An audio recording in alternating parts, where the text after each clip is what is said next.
Assalamu alaikum wa rahmatullahi ta'ala wa barakatuh. Um, Welcome to day one of the Dream Big Intensive. I'm going to take a few minutes to explain the format of the class to you, some important things that everybody here should know before we start taking our journey together. The first thing I want you to know is class will begin every day at 7 sharp. If none of you are here, I will start at 7 sharp. If all of you are here, I will start at 7 sharp. There is no exceptions. So today, because they were setting up, we have an extra 5 minutes taken. That will not happen again, inshallah. I'll be here. Actually, my plan is to be here by 6 o'clock every day. And I will be here setting up, making sure everything's going well. The Asr prayer here happens at 6:30. And right after the Asr prayer, I'm going to be back here. So about 6:40 or so. And those first 20 minutes, if you have extra questions, something on your mind, something you'd like to share, you have 20 minutes of freedom to ask me anything you like. That's not going to be on the mic. It'll be casual. So you can just ask any questions you like, any discussion you want to have. That's your opportunity. Okay? That's between 6:40 and 7 p.m. 7 p.m., we start. Now, yes. The flyer lied. I'm telling the truth. Okay. It's 7 p.m. Okay? And that's going to happen every day, inshallah. I need the entire time. That's just what it is. The second thing, this is not a lecture. This is a class. In a khutbah, you're not supposed to speak because your good deeds get taken away. In salah, you're not supposed to speak because you're in ibadah to Allah and you've cut off from the world. This is not a khutbah. This is not a lecture. This is not a YouTube video. This is a class. You know what that means? You can interrupt me at any time. You don't even have to raise your hand. Ustad, I'm confused. I have a question, etc. Anytime. I will not lose my train of thought. I will not get upset with you. It is your job to stop me, like right now. You can't hear me? You can't hear me clearly. Okay, they're saying there's too much bass on the mic. They can't hear me clearly, even though you did hear that. Okay. You're trying hard to hear? Okay. Is this better? That's really loud though. Okay. It's less echo. Okay, fine. I'll hold it closer. Okay, so the first thing is, what time are we starting? And when am I here for extra questions? 6 Asr onwards. I'm all yours. Okay? 10 o'clock is the Isha prayer here. After 10 o'clock, I'm going to run out of here as fast as I can because I want to go home. Okay? So you have me for that time.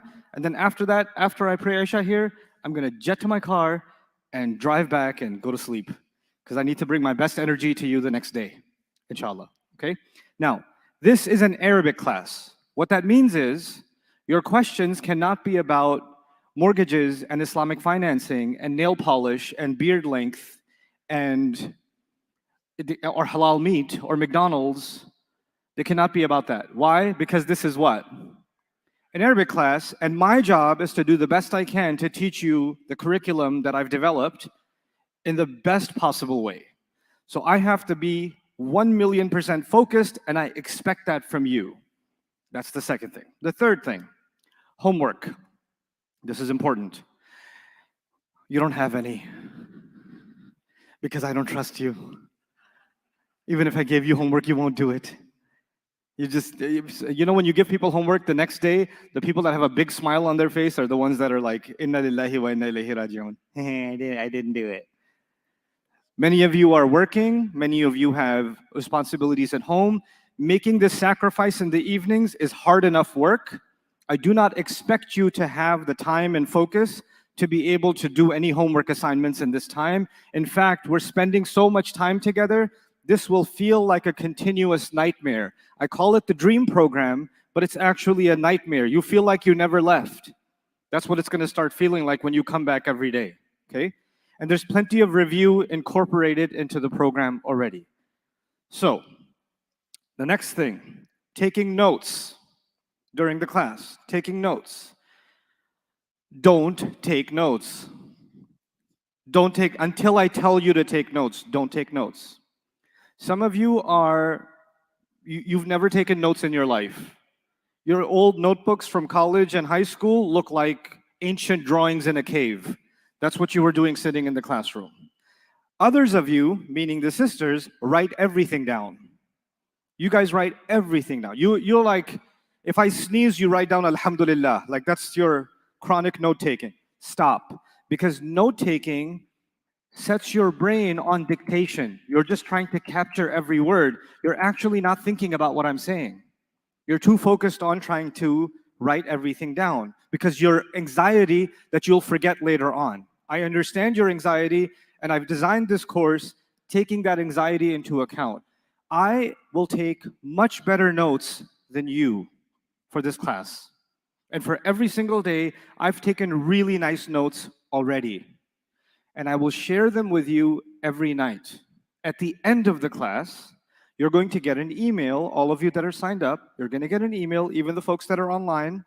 You're going to get an email with a summary of that day's class. It's called a transcript. So there's going to be before 10 p.m., around 9:55 p.m., you'll get transcript day 1. Tomorrow you'll get transcript day 2, and so on and so forth. I don't give you homework. You know that, right?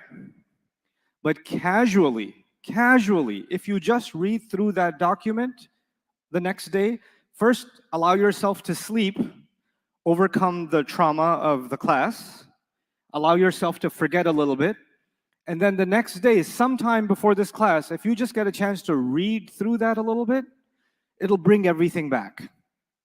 And then you're ready for the next day, optimal performance. Okay, now, I don't ask you to take notes for another reason, because I don't trust your handwriting. If I gave you something to write in Arabic, chances are you can't even read it yourself later on.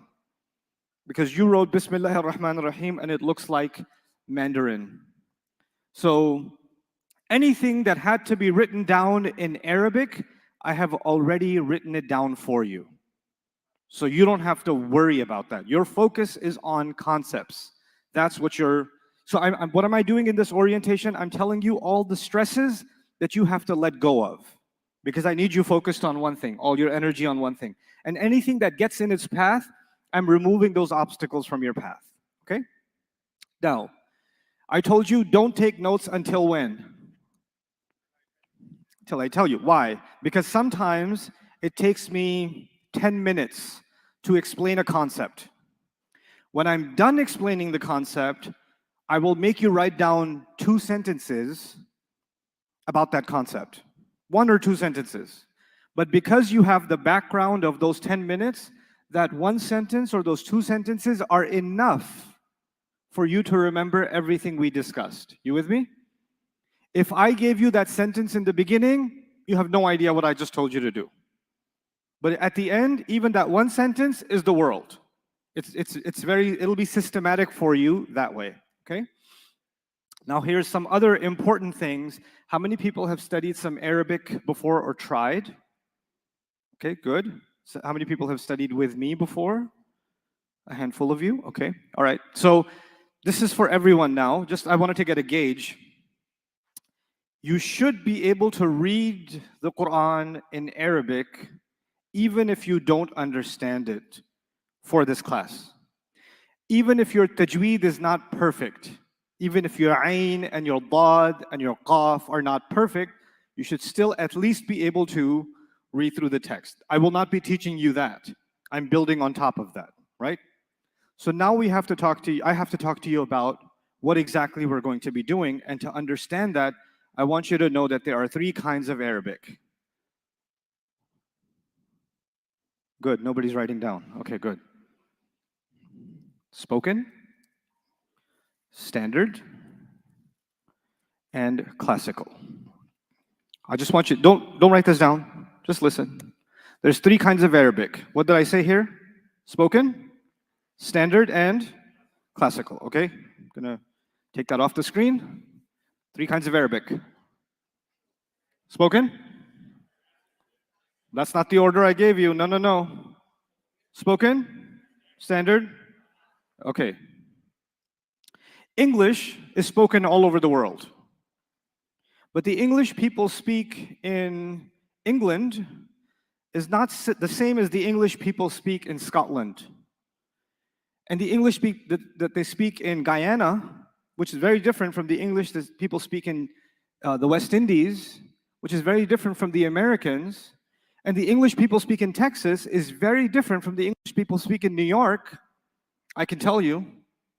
The people that speak English in the South have a very different kind of vocabulary than the people that speak English in Massachusetts and in Boston area.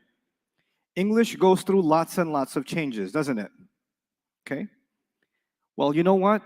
The Arabic that people speak in Algeria is very different from the Arabic that people speak in Morocco, which is significantly different from the Egyptians, which is very different from the Yemenis, which is very different from the Sudanese. All of them have a different dialect of Arabic. What kind of Arabic is that? Spoken Arabic. Spoken Arabic. Urdu speakers here. People speak Urdu in Karachi. People also speak Urdu in Lahore. People also speak Urdu in Faisalabad. But is there a difference? Can you tell from one sentence? Can you tell immediately that dude's not from Karachi? I can tell. This guy's not from there.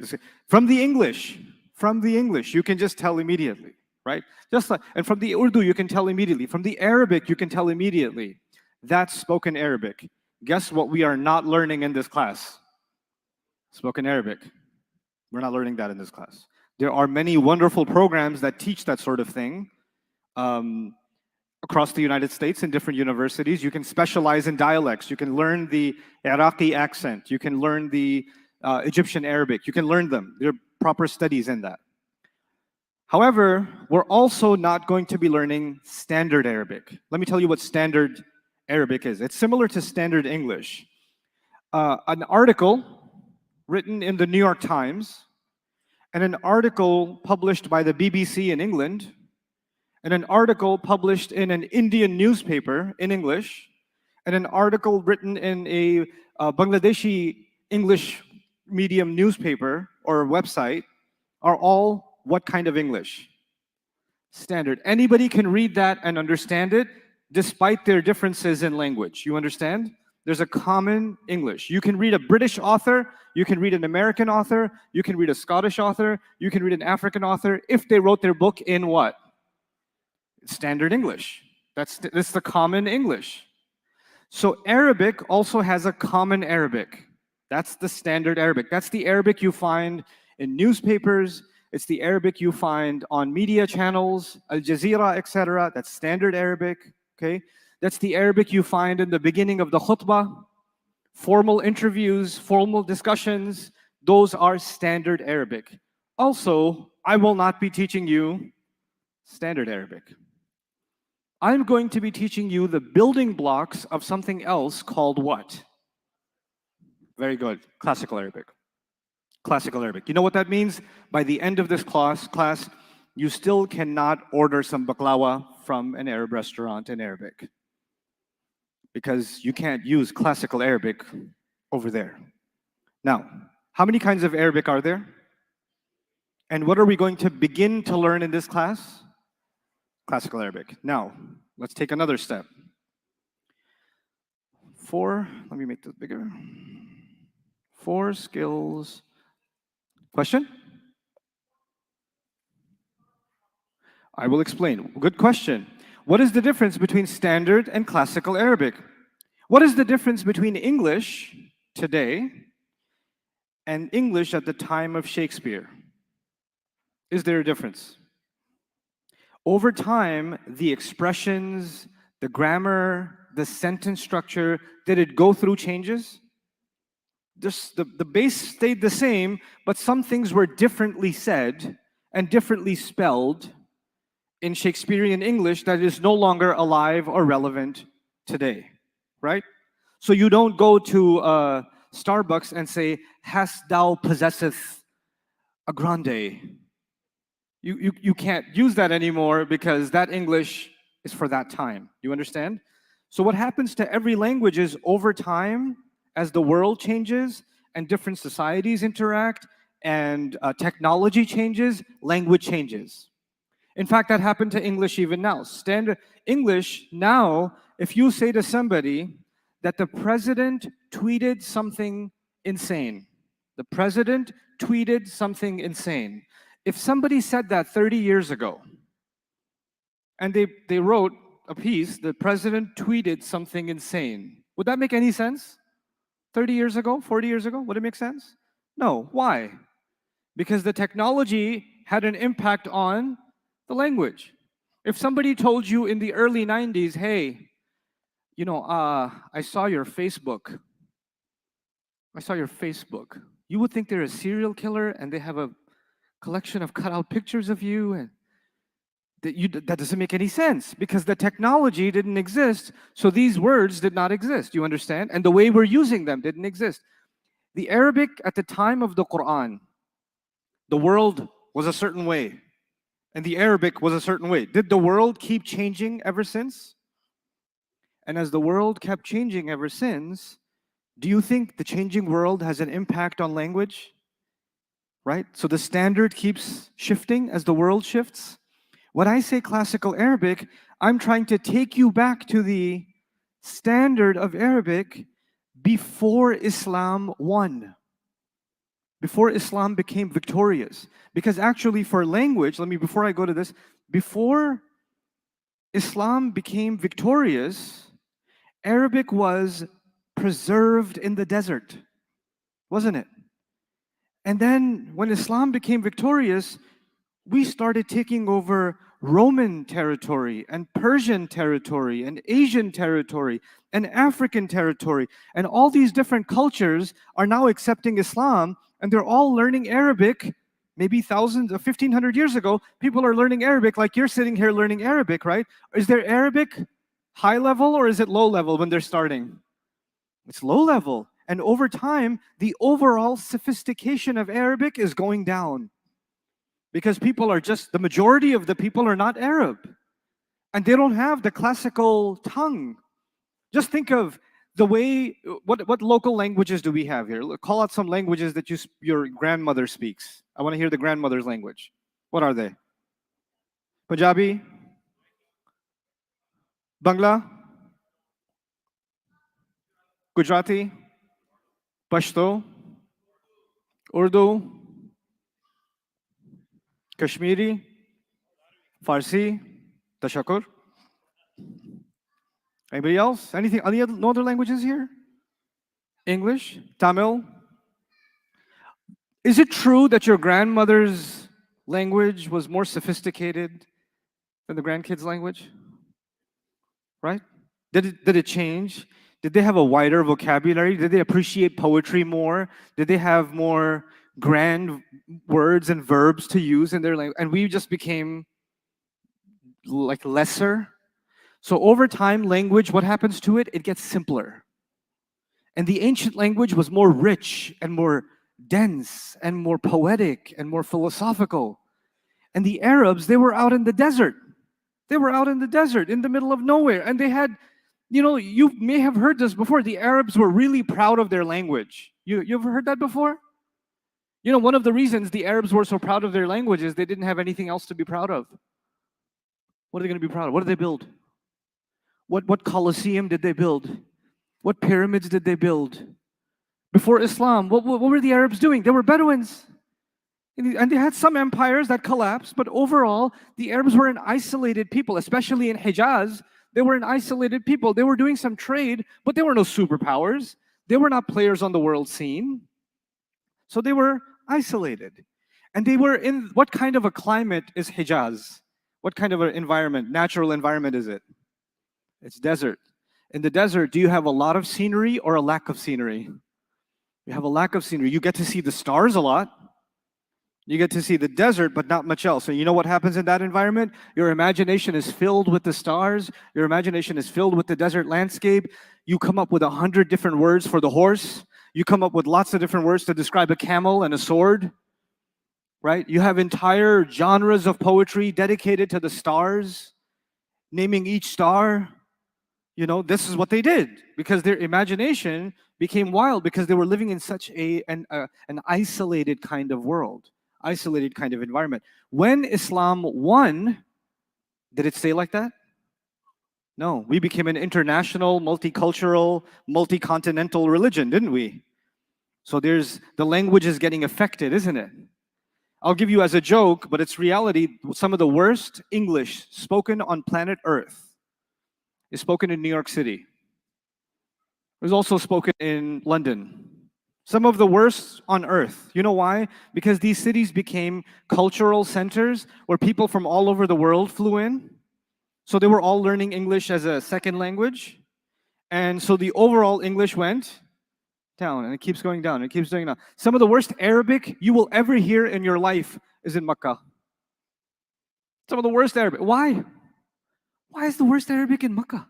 I was so excited the first time I went to Makkah after studying Arabic. I was like, أخيرا أجد الفرصة يتحدث اللغة العربية مع العرب في بلاد القرآن بمكة.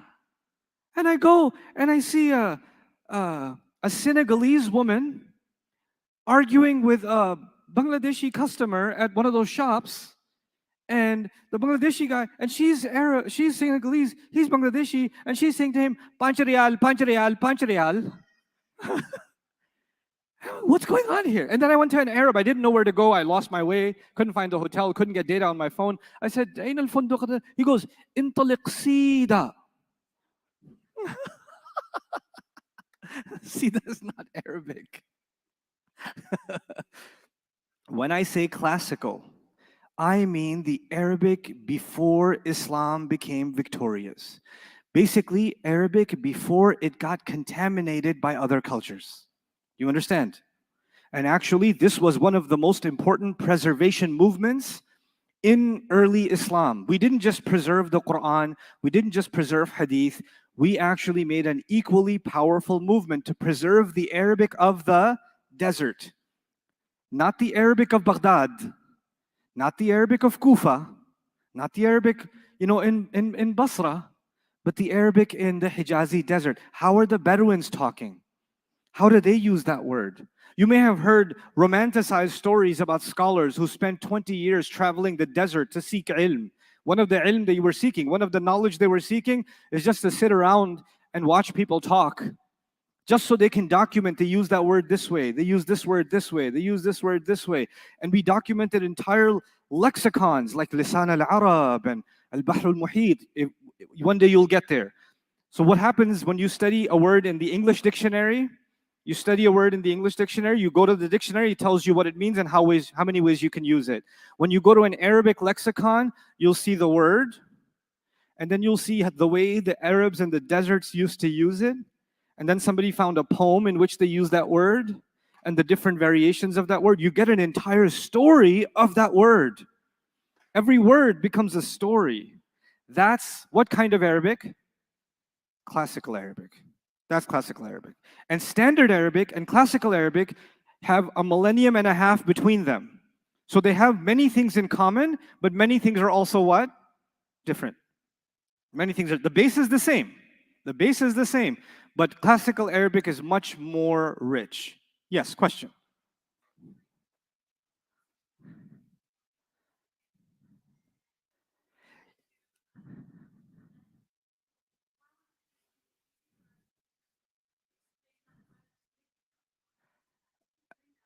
Okay, so it seems like classical Arabic is way more complicated and harder to learn. So why wouldn't they just make it easy? Yes, it's dead. Islam kept it alive. The Quran kept it alive. But what scholarship did in Islam is amazing. We preserved the ancient grammar, we preserved the ancient vocabulary, and we passed it down generation after generation. So even a scholar studying in India, a scholar studying in Indonesia, a scholar studying in Taiwan, a scholar studying anywhere in the world, when they're studying Arabic, they go back to what sources? The classical sources. Now the problem was, the classical sources are classical sources. They're really hard. They're really hard, really complicated stuff. My mission is to start you off at the super basic level, build your foundation, and get you ready for more and more difficult challenges. But by the time you get to the hard stuff, it's already easy for you because the foundation is solid. And the hardest part of the entire classical Arabic journey, I would argue the hardest part is two things. You're not taking any notes yet. No notes yet. The hardest part of classical Arabic study are two things called nahu and sarf. That's the hardest part. Everything else after that, piece of cake. Don't write this down. Haram alaik. No. The hardest part of learning Arabic is what two things? Nahu and sarf. Okay, okay, now you already know how to read the Quran, but you want to take your first steps, you got to learn these two weird words, nahu and sarf. Question? Classical. Classical. So, what does nahu and sarf mean? Arabic is actually two things. Or the hardest part of it is two things, nahu and sarf. Let me tell you what nahu and sarf mean basically. I'm going to write an English sentence down for you.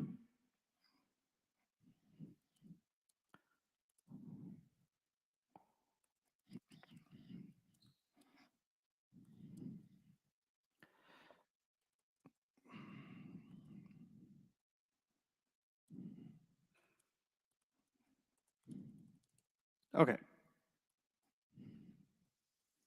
I was teaching Arabic, my class was late, they avoided eye contact with me. Because latecomers, they just... Right, okay. Where are the words for myself? I. Where else? My. Me. Me. No, theys, we don't have pronoun confusions here. The three pronouns for myself are I, my, and me. That's it, okay? So, now, if you had a picture next to the word I, it would be my picture. If you had a picture next to my, it would be my picture. If you had a picture next to me, it would also be my picture. So maybe I should say, Maya was teaching Arabic. I class was late. They avoided eye contact with my. What would be the problem with it? By the way, if you spoke like that, somewhere in Jackson Heights, somebody understands you in New York. Okay? However, what would be the problem with this? If I move them around. You know what the problem would be? You're using incorrect nahu. Ooh, new word for you. You're using incorrect what? Nahu is basically grammar. Nahu is basically what? Grammar. Okay? So if I say, I teached it so goodly. Okay? I teached it so goodly. That would be bad what? That's bad nahu. You with me? The hardest thing about classical Arabic is what? Getting the nahu right, grammar right. Okay? Then. But I gave you two words that are hard. What are the two words? Nahu and what? Sarf. I'm going to give you not Arabic sarf example, I'll give you an English sarf example. Somebody says, what do you do for a living? And I say, I am a teachaminator.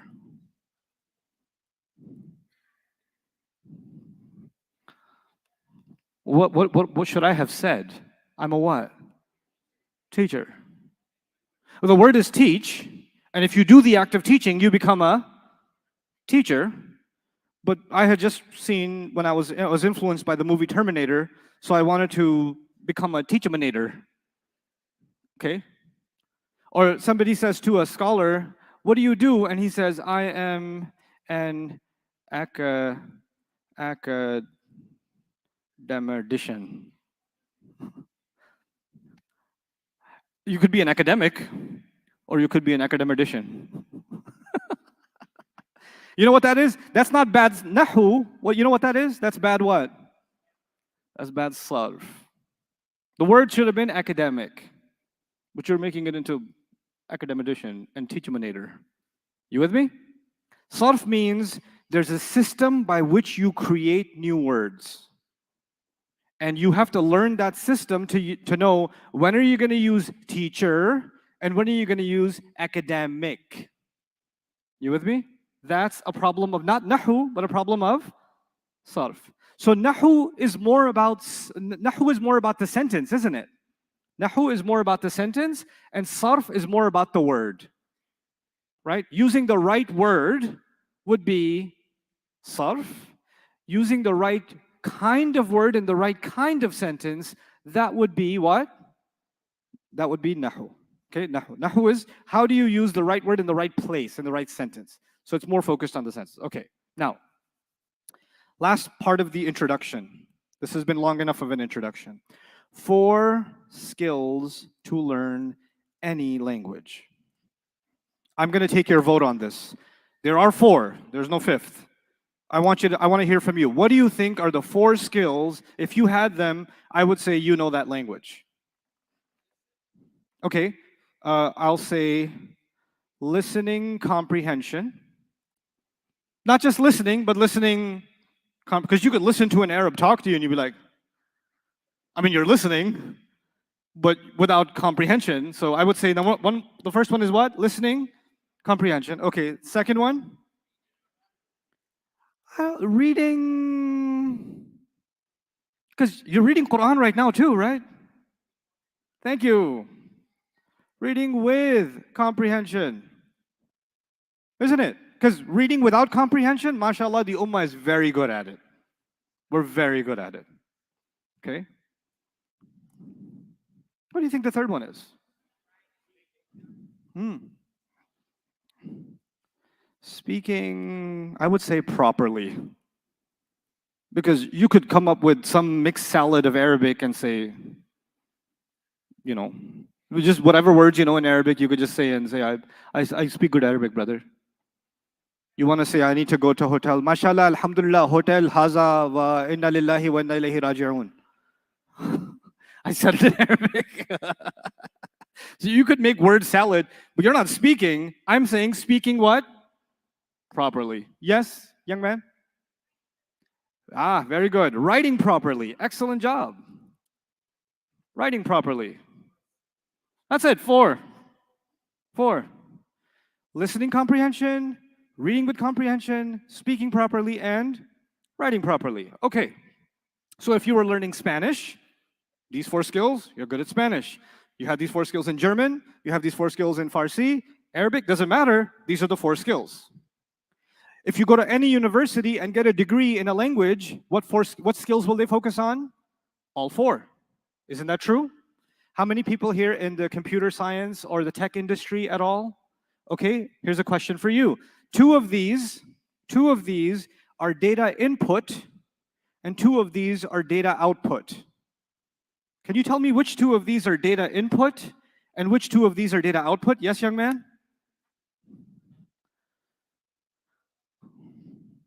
Very good. Listening and reading is data input. The information is going in your ear. The information is going through your eyes. The data is going inside you, right? And you're processing it and making sense of it. And which 2 are output?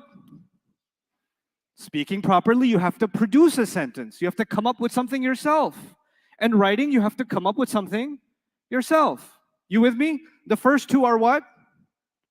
Input. The second 2 are output. Excellent. By the way, what time is Maghrib? I want to keep track of time. 8:15. Okay. I better be done with this intro quickly. This is the longest intro I've ever done. Because I want to get right to work. We haven't started any work yet. But I do want you to have the right base and understanding. Okay, so if you're studying Arabic as a Muslim, and I would argue the number 1 motivation you have is you want to feel something when you hear the Quran being recited. And you want to feel something when you read the Quran. You want to connect with the text either when listening or when reading. So when we want to work on our Arabic as Muslims, even though it's nice to have all 4 skills, which 2 skills become a priority? Listening and reading become a bigger priority, and the more those skills develop, we start feeling like more of a connection with the Quran. Now, what a lot of language programs do is they start with speaking and writing. So they'll teach you, my name is this, I love chicken, what's your name, do you love chicken, etc. So when they do that, you feel good because you're producing what? Output. But after a year of studying that, you open the Quran and you still don't feel yourself connected to what? The language, because your focus was not input, your focus was output. And plus, those kinds of programs are always teaching standard Arabic first. Because standard Arabic is what we use among Muslims today. I speak standard Arabic to a good extent. I communicate with my Arab friends in standard Arabic. That's how I talk to them, or I write them emails and communicate with them. But to me, for my students, that is a later priority. I will get you there, but if that's what you're really interested in, you want to be able to speak in Arabic and write in Arabic, and that's your focus, then you're in the wrong class. The purpose of this class, I call it the Dream Big program, because I believe the dream of the majority of the ummah is to connect directly to the Quran when the Quran is being recited. You with me? So our focus is going to be on listening and reading. So far, so good? So I'm going to erase the bottom two. Now you understand why I'm not making you write anything down. Why not? Because it's not your focus. I'm not making you speak any Arabic, because that's not your focus. Your focus is the top two. Now, between those two, let me ask you this. I'll take your vote on this too. Which one do you think is harder, listening and understanding or reading and understanding? Which one is harder? Good. Listening is harder. Does anybody have any thoughts on why that's harder? Time. There's a hand back there, young man. Go ahead. Speak out loud.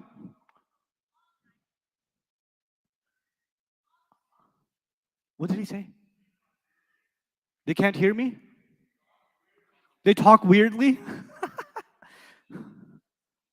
The speed. The Qari is going, ذَلِكَ الْكِتَابُ لَا رَيْبَ فِيهِ هُدًى لِلْمُتَّقِينَ. And you just learned ذَلِكَ in the class, and you're like, ذَلِكَ. And he's 3 rukus later, Allahu Akbar. You're like, ذَلِكَ though. He's not like, ذَلِكَ. You got that? That was in class. Al-kitabu. By the way, that's Rafa. La rayba. La. You remember la? You remember la? Everybody's good with la? Okay, rayba. Does the Qari do that? No, he's moving at the speed that he's moving.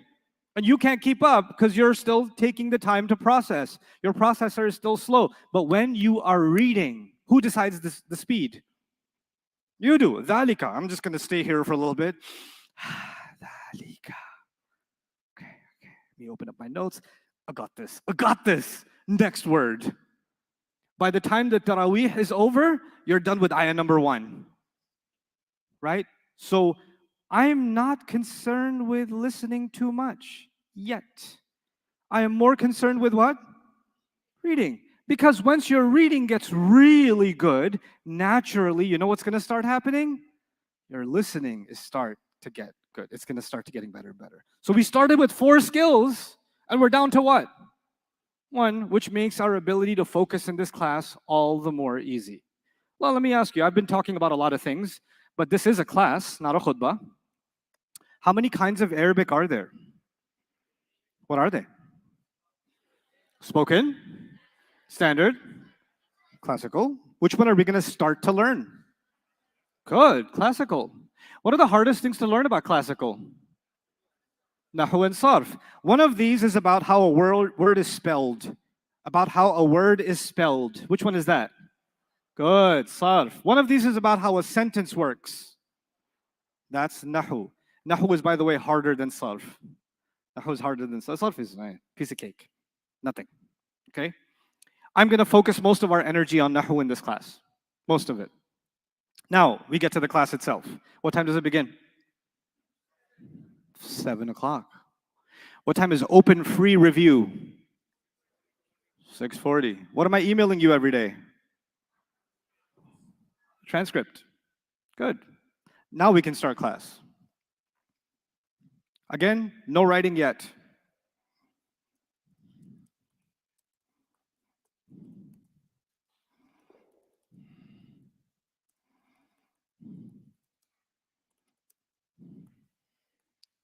No writing yet. Don't write it down. I see you, sister. Brothers don't have that problem. We don't take notes. Okay. There are 3 kinds of words in Arabic. What are they? What did I write down? Ism, fi'l, harf. Again, what are they? I'm going to define them for you. We're not going to use English terms so much. I'm going to define them in Arabic without giving you a term in English. I'll start with harf. That's the easiest one. Harf is the easiest one. Harf is a word that makes no sense like your brother, a word that makes no sense until there's another word after it. Harf is a word, the definition is a word that makes no sense unless another word comes after it. So, if you get in a taxi and you say, the taxi driver says, "Where to, governor?" And you say, "To." To what? And you say, "To. To. This is the number? No, to." To by itself makes no sense. So to would be a what? Harf. It's kind of like prepositions in English. Does a make sense by itself? The makes sense by itself? In, at, with? Those words on their own, they don't make any sense. And similar to that, it's not only prepositions in Arabic, so I'm not going to use the word preposition. I'm going to stick with the definition. Harf is what? What did I say? A word that makes no sense unless another word comes after it. Okay, that's harf. Fine. Two definitions left. Fi'l. Fi'l is any word that is either telling you that it happened in the past, or it's telling you that it's happening in the present, or it's telling you that it's going to happen in the future. So a word that gives you time. A word that gives you time of some kind, either the past or the present, it's stuck in time. The past or the present or the future. What do we call that in English? Verbs. Very good. Some of you call them verbs. That gives away where you're from. Verbs. Yes, ma'am. The live feed is not on. It's not working. My tech team is also not working. Help. Okay. So the fi'l is a word that's either in the past or the present or the future. There's going to be a confusion an hour from now, so I'll help you solve that confusion already. I'll preempt the strike. Okay, here's what it is. Ate, slept, will, work, drinking, and yesterday. What do you think about ate? Is that a fi'l? Because it's stuck in the past. Good. Slept. Yes, because it's an act that happened in the past. Will work. Future. Drinking. It's happening in the present. What about yesterday? Yesterday is not a fi'l. Today is not a fi'l. Tomorrow is also not a fi'l. You know why? Because these are the names of days. They're not stuck in that time, they're naming a time. So they're still names, actually. The word for the day that came before today is what? The name of it is yesterday. The name of this day is today, and the name of the day that's coming next is tomorrow. So they're not actually words stuck in time, they are words for certain times. They are words for certain times. So don't be confused. Oh, but yesterday's in the past. Yes, it is. But it's not a fi'l. It's not a fi'l. Okay? Well, how about this? What do you think? Understands? Fi'l? Why? It's happening right now. It's happening right now. So it's in the, okay, so what's a fi'l then? Easy definition. A word in the past, present. What's a harf? I forgot. A word that doesn't make any sense until there's another word that comes after it. There was a third thing. Good. Ism. There are two definitions of ism. I'll give you the easy definition, then I'll give you the hard definition. Here's the easy definition. If it's not a fi'l and it's not a harf, it's an ism. It's true though. So when you heard yesterday, I put yesterday on the screen, right? Okay. Is that a harf? Because it makes sense. Is that a fi'l? No. What's left? Yesterday's an ism. Let's use that first definition some more. If I say apple, why? No, by the definition I gave you. It's not a harf, because when someone says apple, I say, okay, makes sense. Yeah, apple. It's not stuck in the past, present, or future, right? So that's not it either. Oh, there's an inflow. What's happening? What's happening? Oh, they're no longer reserved. Okay, yeah, okay. What was I saying? Something about Arabic? Question? Sure. No, in English. In Arabic? Nah. They need something after. We say in English, I know who you're speaking to. But in Arabic, you cannot say, I know who you're speaking to. This is why your Arab friends, when they learn English, they don't like using to at the end of a sentence because they feel like it's an orphan. It needs something after it. They say, I know who are you speaking to him. You know when they do that at the end?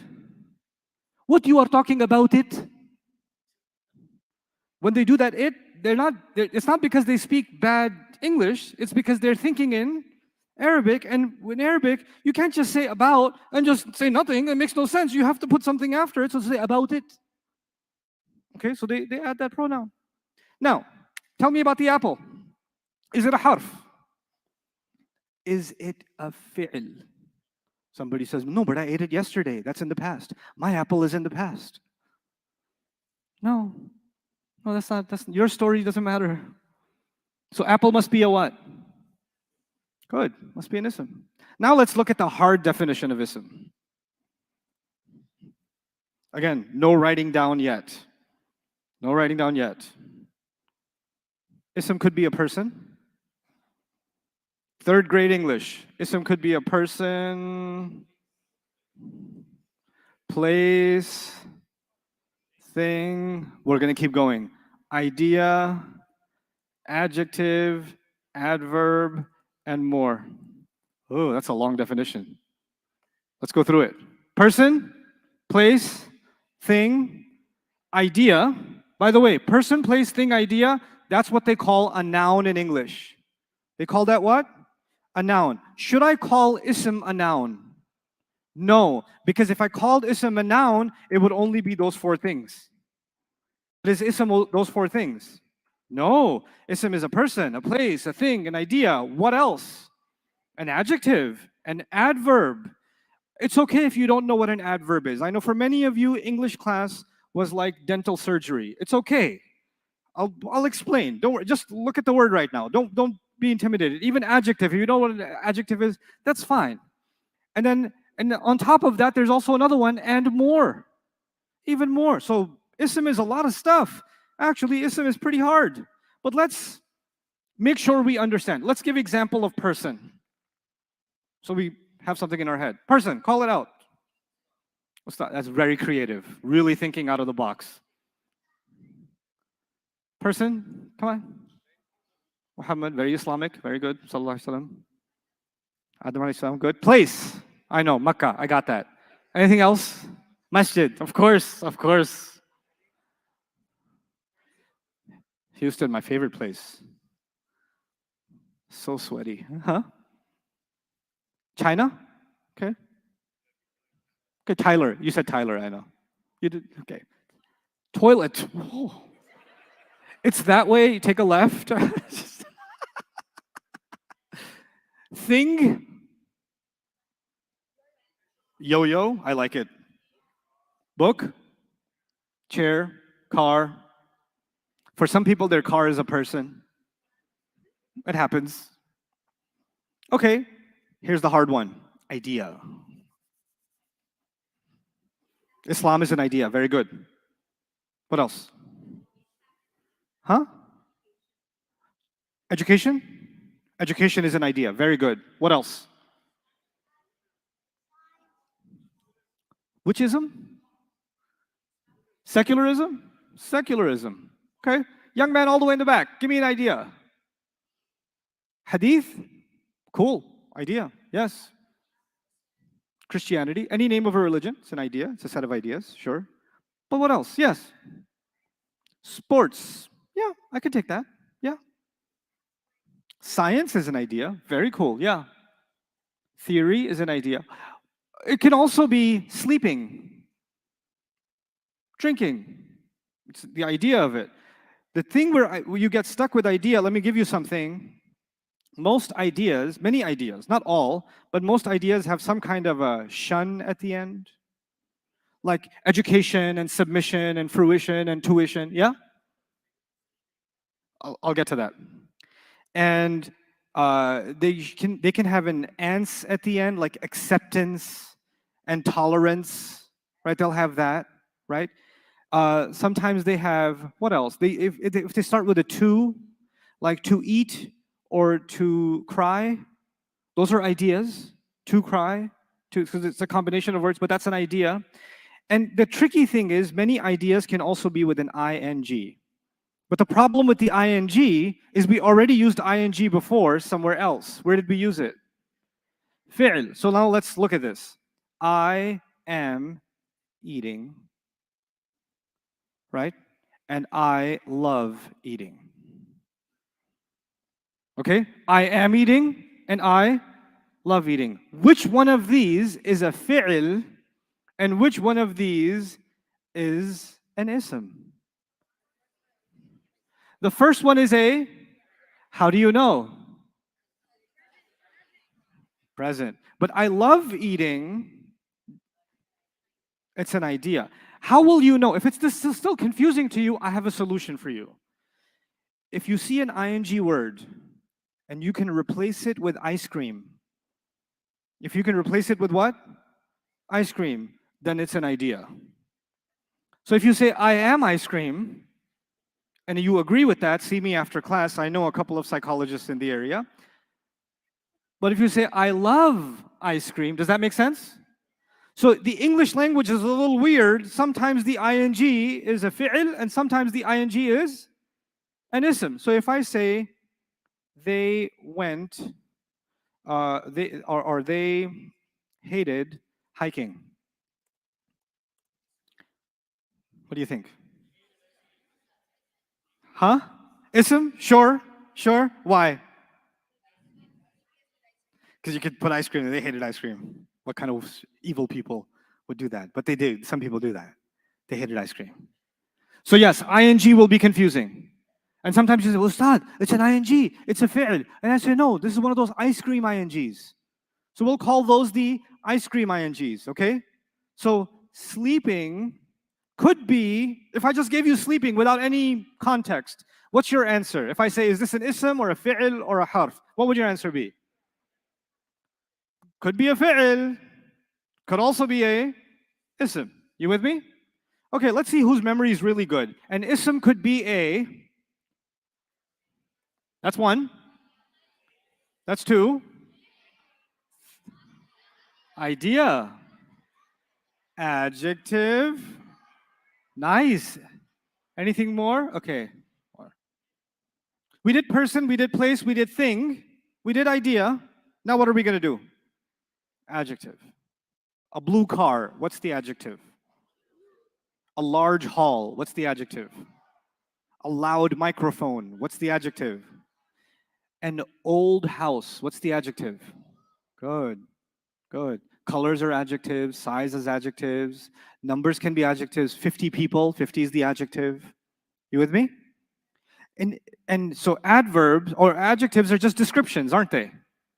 They're just descriptions. And we'll dig into them when we start learning the Arabic. Anyway, let's talk about adverbs.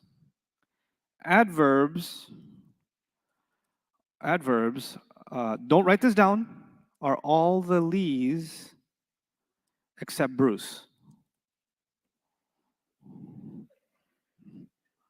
Okay? Except Bruce and Love. Okay? What do I mean? Nicely? Easily? Happily? Slowly? Quickly? Loudly? Angrily? Reluctantly? Boringly? All the Lees? The only Lees that are not adverbs are what?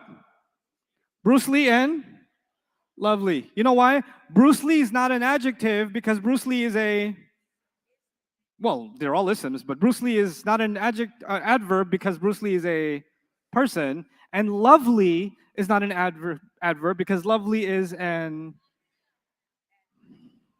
What a lovely thing to say. What a lovely wrong answer you just gave me. Adjective. Adjective. Because you don't say, for example, and by the way, if you want love to be an adverb, it would have to be lovingly, not lovely. You don't say the grandma hugged her granddaughter lovely. That means the granddaughter's name is lovely. Lovingly. It's different. So, easy definition of adverb. All the lees except Bruce and love. Easy. No need to get technical. This is not what your English teacher taught you. The state in which the act occurs concurrently with the act and define. Just don't confuse it with Bruce and love, and you'll be good with adverbs. Okay. And what else is there? Person, go through it. Person, place, thing, idea, adjective. More. Good. And more. You know what? I'll tell you more later. There's more to it. We can wait for it. Now we have 3 definitions. What are the 3 words I just defined? Ism, fi'l, harf. What is the definition of ism? Including a, call it out again, it's okay. Person, place, thing, idea, adjective, adverb, more. By the way, some of you come from very high elite families. Like I was saying last night, you come from a good family and you are used to, your bourgeois, status quo. So when I say call it out, you sit there and say, make me. I shall not join these peasants. So you just sit there quietly. And then there are others of you who are totally zoned out, but you feel like you're left out. So when everybody's saying, person, place, thing, idea, you're like, ha ha ha ha. But do try to participate. I need you to stay alive. This is not a khutbah, it's not a lecture, it's a class, which means you will only learn when you learn to let your embarrassment go and speak out loud and make mistakes. Mistakes are glorious. It's okay. Ism is a what? Let's hear it. Person, place, thing, idea, adjective, adverb, and more. There's another definition of ism. If it ain't harf and it ain't fi'l, it's got to be.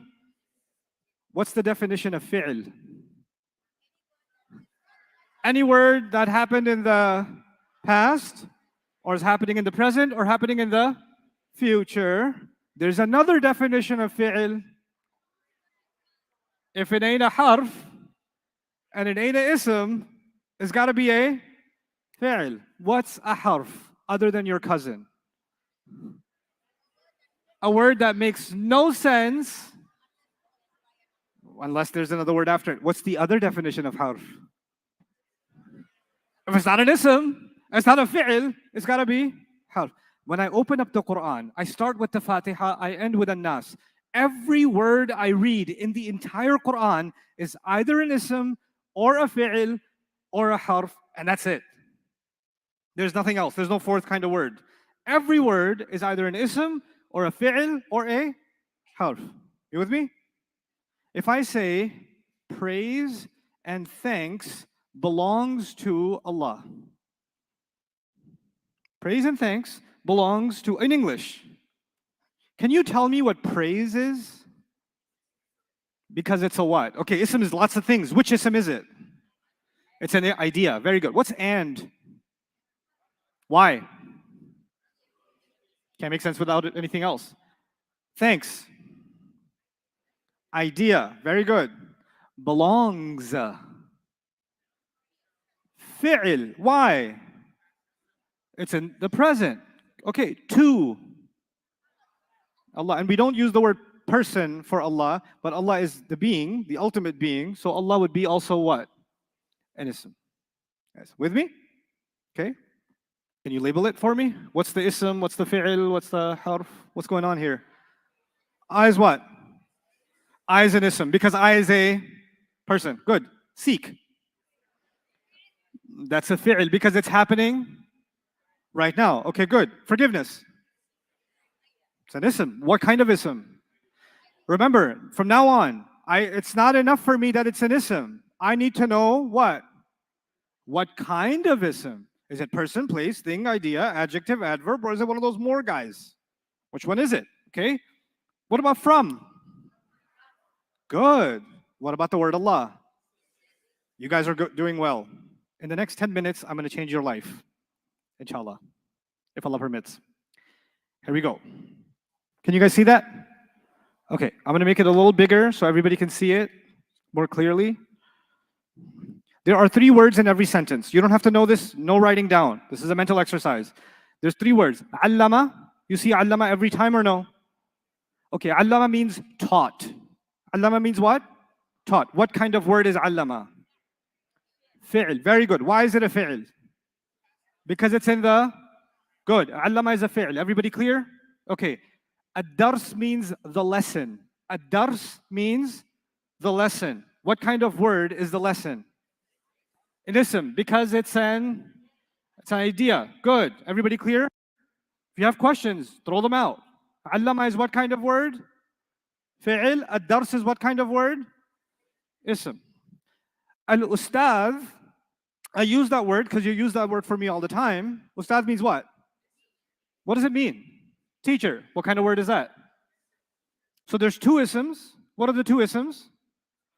Ustad and dars. And there's one fi'il which is allama. Now I've just kind of moved them around. Allama al-ustad ad-dars, al-ustad allama ad-dars, allama dars al-ustad, ad-dars allama al-ustad. Cool. Can somebody vote for me? What does the first one mean? Who taught who? Who taught what? The teacher taught the lesson. The teacher taught the lesson. Second one. The teacher taught the lesson. Okay, the third one. The lesson taught. No, the lesson taught. The lesson taught the teacher. That's weird. What about the fourth one? The lesson taught the teacher. Huh. Now I'm going to give you a clue. Let's go to English for a second because I hope you still know English. If I ask you, who did the punching in the first sentence? And if I ask you, who did the kicking in the second sentence? Whoever comes first must have done something. If I flipped them around and I said, Joe punched Bob, who would you blame? Joe. If I said Bob kicked Joe, who would you blame? Our English mind is programmed that whoever comes first in the sentence must have done something. You with me? The English mind says, who should have done something? The first one. Arabic is not like English. Let me give you a clue. So the words, the 2 isms are al-ustad and ad-dars. If you hear oo at the end of any of them, if you hear what sound? Oo at the end of them, they must have done something. They did it. And if you hear an ah at the end of them, then they didn't do anything. Something was done to them. So if you hear an oo, they're a doer. But if you hear an ah, they're a done to, meaning something was done to them. I'm going to call them a done to. So there's a doer and a done to. You with me? Yes, question? Yeah, you can say direct object, but that will give everybody else diarrhea because that's a big word. But yes, if you're an English teacher, yes, a direct object. Very good. I'm avoiding all those terms right now. I'm just saying, ooh, ah, that's it. علم الأستاذ الدرس. Who did the teaching? How do you know? Ooh, must have done something. Ustad did it. Al-ustadha, second sentence. Al-ustadha allama ad-darsu. Who did the teaching? The lesson taught the teacher. The lesson taught the teacher. How would I know? Because, ooh. And then you say, ah. Then you say, no, no, ooh. Ooh. علم الدرس الأستاذ. The third one. علم الدرس الأستاذ. Who's doing the teaching? How do you know? Oh, الأستاذ. Good job. What about the last one? الدرس علم الأستاذ. The lesson taught the teacher. How would I know who's doing something? U sound, A sound. By the way, there are 3 sounds in Arabic. The U sound, the A sound, and the E sound. And the U sound, there's a diet version and there's a fat version. The diet version is U, the fat version is Un. And there's A, and what else? An. And there's a E, and there's a In. That's why your Qari Sahab who used to come teach you when you were a kid used to say Un, An, In, Bun, Ban, Bin, Tu, Ta, Ti, Tun, Tan, Tin. I have a Jun, Jan, Jin. Right? You heard those sounds over and over and over and over and over again because they actually have a purpose. They have a purpose. A word can be said in 3. You could say al-ustadhu, you can say al-ustadha, and you can also say what? Al-ustadhi. You can say it in 3 ways. Okay? Now, keeping with this, I haven't taught you any grammar yet. None. You haven't written anything down yet. Have you? Good. I want to keep it that way. We'll write stuff down after Maghrib. Right now, just watch this. Innama yakhshallaha. This is an ayah of the Quran. Min ibadihi al-ulama'u. And I will also write down وَقَتَلَ دَاوُودُ جَالُوتَ. And I will also write down وَإِذِ ابْتَلَى إبراهيم ربوه بكلمات. Okay, now I'm going to highlight some words for you so you can focus.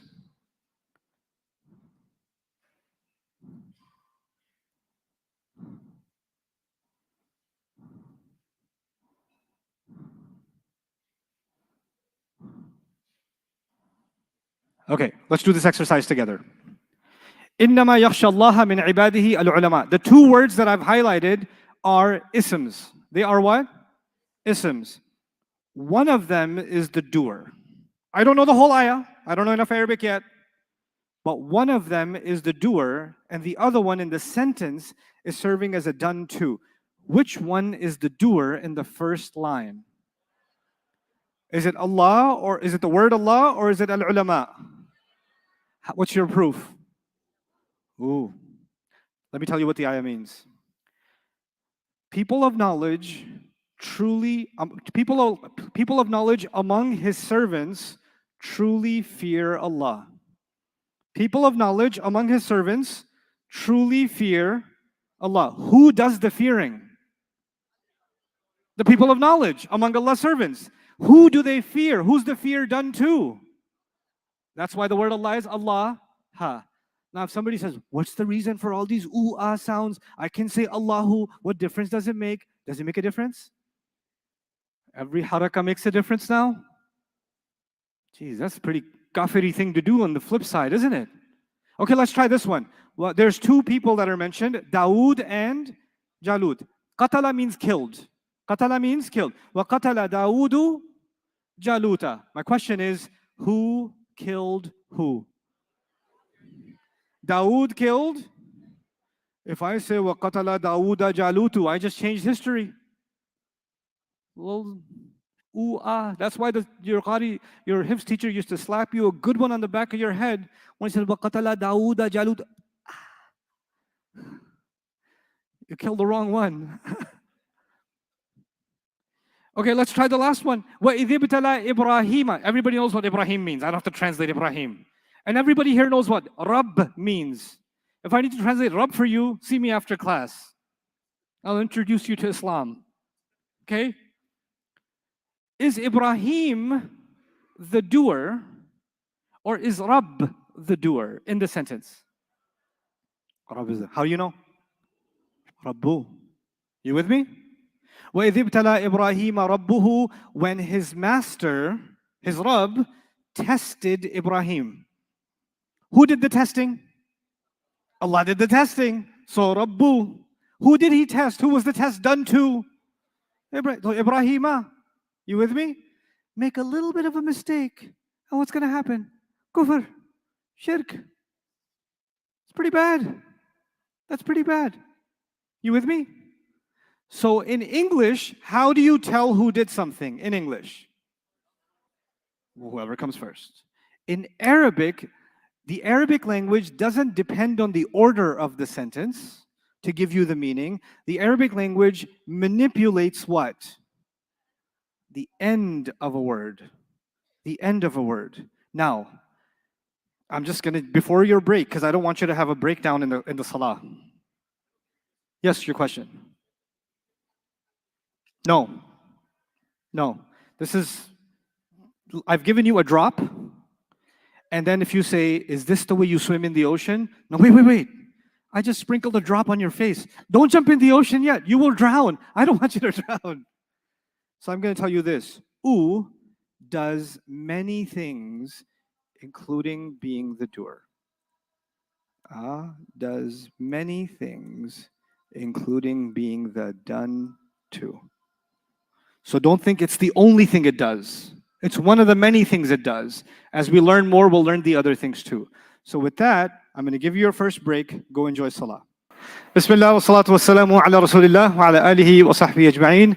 Assalamu alaikum wa rahmatullahi wa barakatuh. Let's begin. No questions anymore. I got to get started. Sorry. I'm going to do a quick review of everything we've done because we have lots of work to do. Lots of work to do before 10 p.m. And I will get it done, inshallah. First things first. How many kinds of words are there in Arabic? 3 kinds of words. This is in your notebook. 3 kinds of words in Arabic. The definitions are already written. I didn't want you to write it down because I wrote it much nicely for you. Okay? Then it says, what are the alternative definitions of these words below? What do you think? Quickly. What's the alternative definition of ism? If it's not fi'l or harf. What's the alternative definition of fi'l? If it's not ism or harf. What's the alternative for harf? If it's not ism or fi'l. By elimination, because there's only 3 possibilities. Those of you that know a little bit about English grammar, there are 8 parts of speech in English. 8 parts. So distinguishing is a complicated task. In Arabic, at least that part is condensed to just 3. Because adjectives are a separate part of speech. Adverbs are a separate part of speech. There's lots of different parts of speech. But in Arabic, everything is juiced down to 3 basic parts. Ism, fi'l, harf. That's it. Okay? Now, table, quickly. Let's take a quick run through all of this. Ism, Dallas.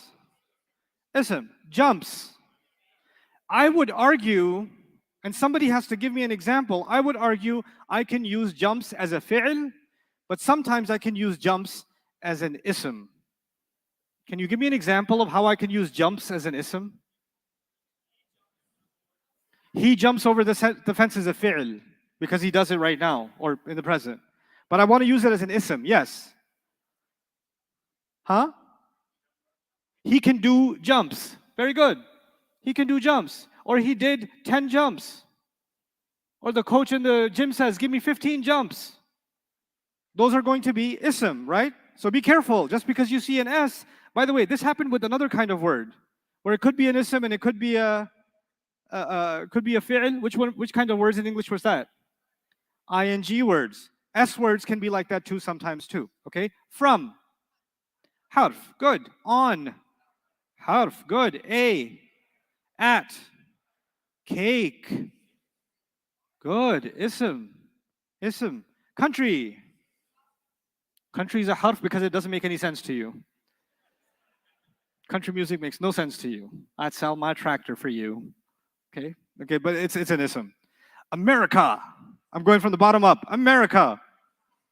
Ism. Typing. Okay, it could be ism and it could be, I need an example for ism.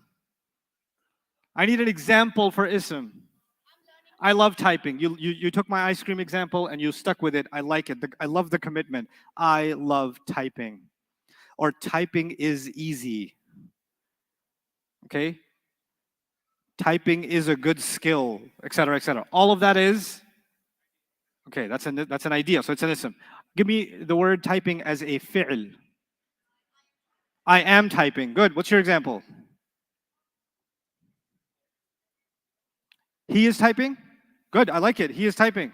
Students. Students are isms even when they make no sense. Makkah. Ism because it's a place. Freedom. Freedom is an idea. Freedom is an idea. Slept. Fi'l. Fi'l. Peace. Which an idea is what? Idea is a fi'l, ism. Which one is it? I have no idea what you're saying. What is it? An ism because it's an idea. That's how you say it. An ism because it's an idea. Okay, of. Somebody said ism, make istighfar, go pray 2 extra rak'ah, come back. What is it? Harf. Good. Cats. Cats are isms. Good. Ooh, there's another line. Where am I going? There it is. Last one. Let's just finish it. In. Okay. Loudly. Ism. What kind of ism? Adverb. What are the 2 lees that are not adverbs? Bruce and love are not adverbs. Very good. Tall. Why? Adjective. Soundly. Ism because it's an adverb. Red. Ism because it's a mother. Ism. Person. Roller coaster. Ism. It's a thing. House. Ism. Smiles.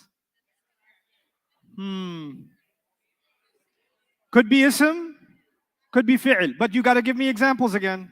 And you can't use I love. Give me the fi'l example. Show of hands, ladies. Show of hands. Yes. He smiles. That's a fi'l. Give me smiles as an ism. Yes. Huh? No, I want ism one. Yeah.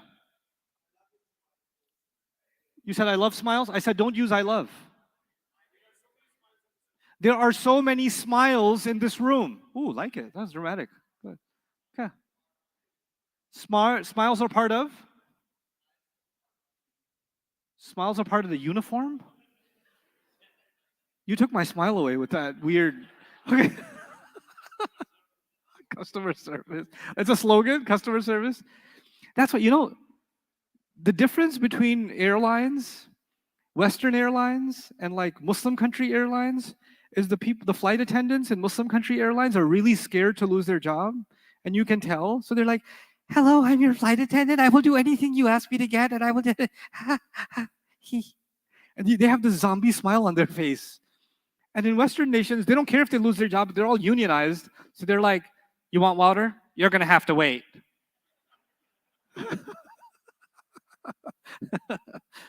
So yes, smiles are part of the uniform. Okay, now we move on. Every ism has 4 properties. That's what it says on your notebooks. Every ism has 4 properties. Now we're going to start working on the properties of the ism. I'm going to write this down and not explain it to you, but you're going to write this down with me.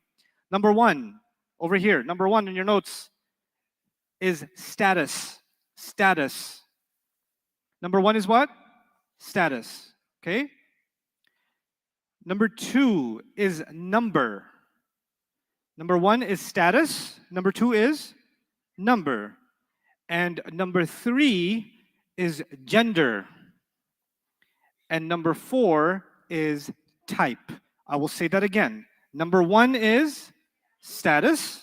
Number 2 is number. Number 3 is gender. And number 4 is type. Okay, I want you to do this exercise with me. I want you to understand what I'm getting at. In order to understand the concept, today we are going to start the first subject, which is status. It'll take us 2 days to finish status, and the other 3, we will do them together by the 3rd day. So it takes me about a day and a half at least to do status, which is my job today. And then by the 3rd day of class, we will be done with status, number, gender, and type. And by the 3rd day, your first semester is over. This class is 3 semesters. The first semester is called the 4 properties of the ism. We're in the first semester right now, which ends in 3 days. And the goal will be what?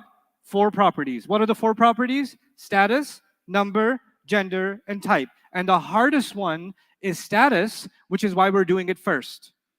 The hardest one we're going to do first. We're going to get that out of the way. The rest of our life is easy. Okay? Then we'll move on to 2nd semester and 3rd semester. But first semester is just 4 properties of the ism. And the first property is what? Status. Okay, now, I want you to understand this example. Actually, before I go to this example, because the answer is already on there, I want you to look at this. The ustad taught us slowly yesterday. Okay. The Arabic of the Quran. Okay, let's just use this example. Okay, Ustad taught us the Arabic of the Quran slowly yesterday. First of all, let's quickly get everything out of the way. You already know what the harf are. The harf are easy. What are the harf here? The, of. Okay, so we're good. Harf is done. Okay, I really want to make sure though you understand what the fi'l is. The fi'l is really important. Can you tell me where the fi'l is? Okay, I'm going to highlight the fi'l in yellow, so that's out of the picture. Okay? Now the only thing left then is isms. Ustad is an ism, Arabic is an ism, Quran is an ism, slowly is an ism, yesterday is an ism. Everybody clear?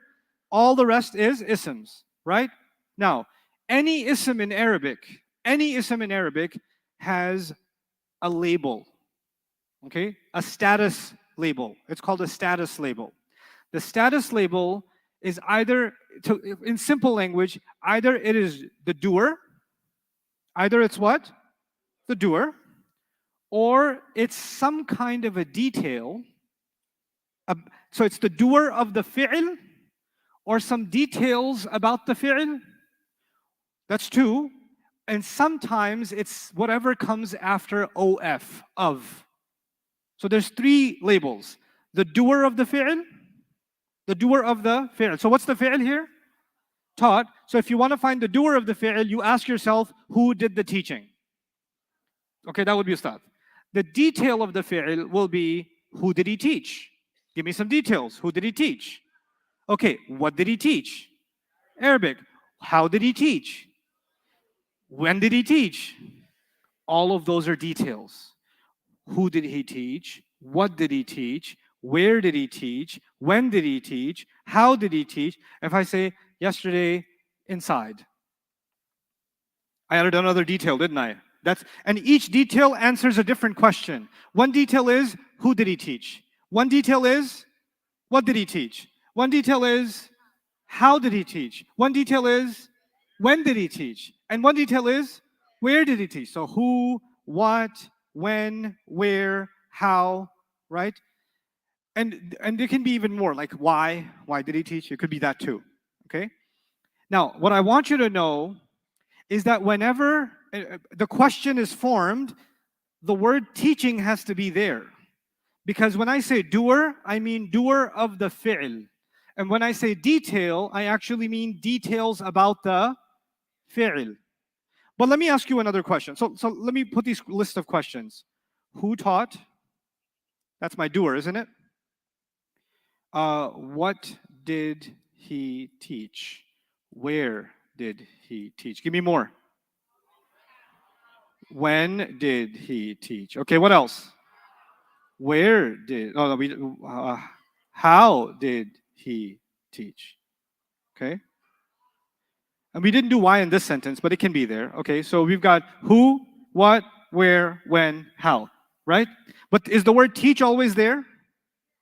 Taught, teach, teach, teach, teach, right? But if I said, for example,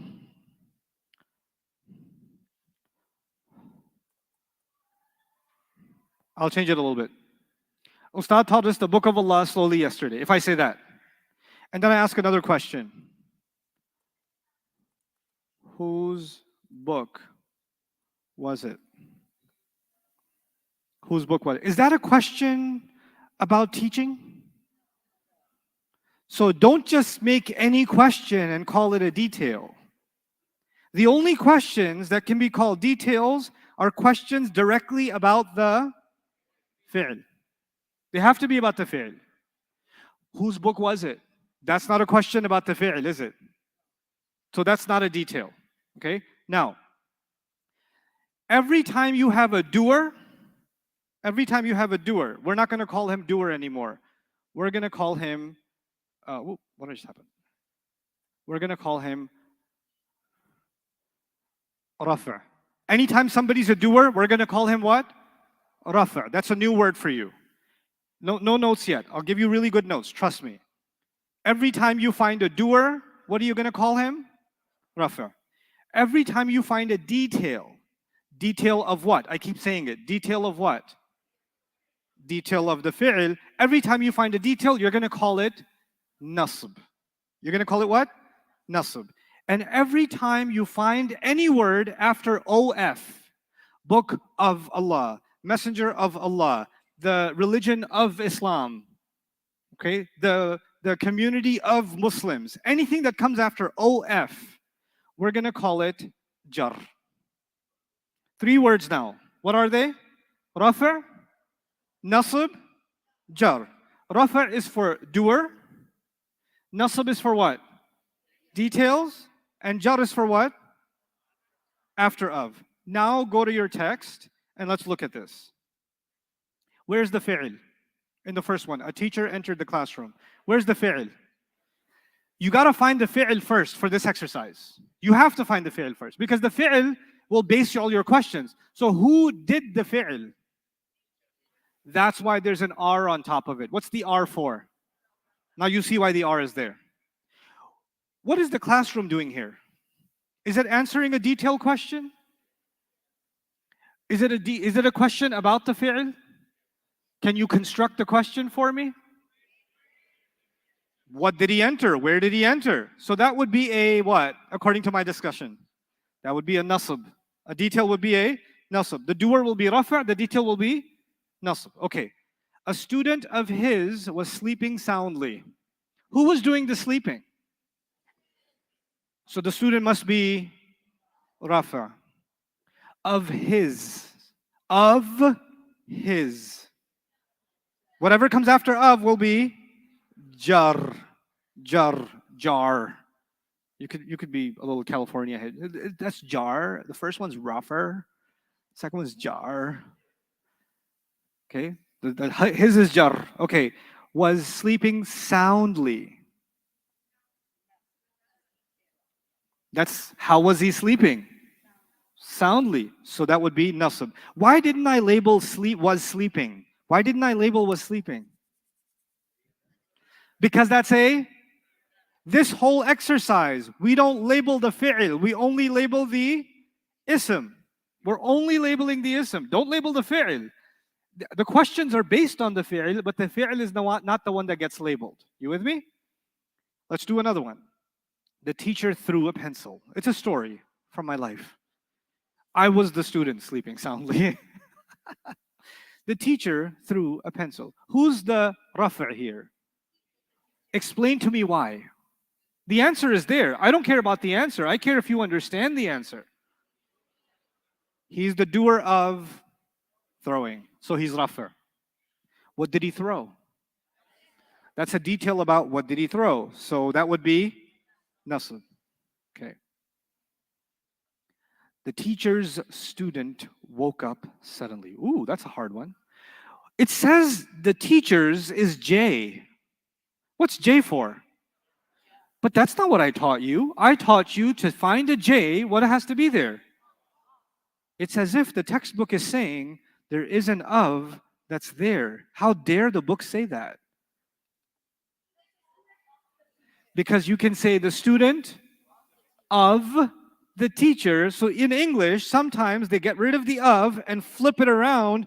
And I expect you to know enough English that when you see two words together, can you flip them and put an of in between, and then you can find the J. But usually when the of is there, the J is at the end. But when you flip it, the J goes in the beginning. So let's do some examples of that. If I say his house, what's J? His house. How do you find a J? How do you find a J? How do you find a jar? After you're looking for an of, right? Oh, sorry, of. You're looking for an of. Do you see an of in his house? I think you could find it though. Is there another way of saying his house? House of his. So spiritually speaking, his is J. The of, you can think of it in your head. If I say Allah's messenger, sallallahu alaihi wasallam, can you find what's J here? So we're talking about grammar, right? We're talking about grammar. So we're not actually talking about Allah, right? So it's respectful to say the word Allah is J. It's wrong to say Allah is Jar. You understand?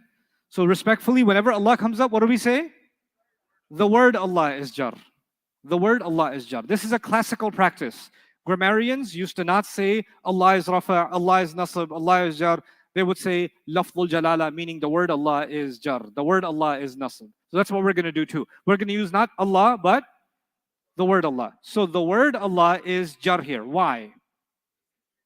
Because another way of saying Allah's messenger is messenger of Allah. Okay, now, the teacher's student woke up. Who did the act of waking up? Was it the teacher or the student who did the waking up? The student did the waking up. So the student is Rafa. You with me? And then suddenly, the detail has to be Nasab. But can you turn it into a question so I'm clear that that is a detail? How did the student wake up? Okay, I'm going to give you one. The TAs are here. They're going to identify themselves. Raise your hand, my TAs. Okay, they're going to raise their assistants in the class. Okay, I'm going to put a question on the page. I'm going to write an English sentence on the page. You're going to find me everything. First, you're going to find me all the isms, all the fi'ils, and all the harfs. Then you're going to find me the fi'il in particular. Then you're going to find me what's rafa, what's nasab, and what's jar. Easy, R and J. That's all you got to do. But write this sentence down.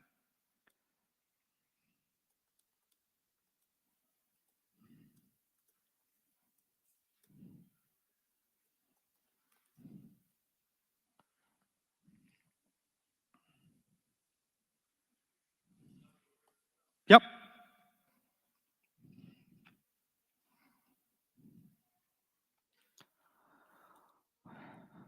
You have 1 minute. If you need help, TAs will make themselves available to you. You can discuss with each other.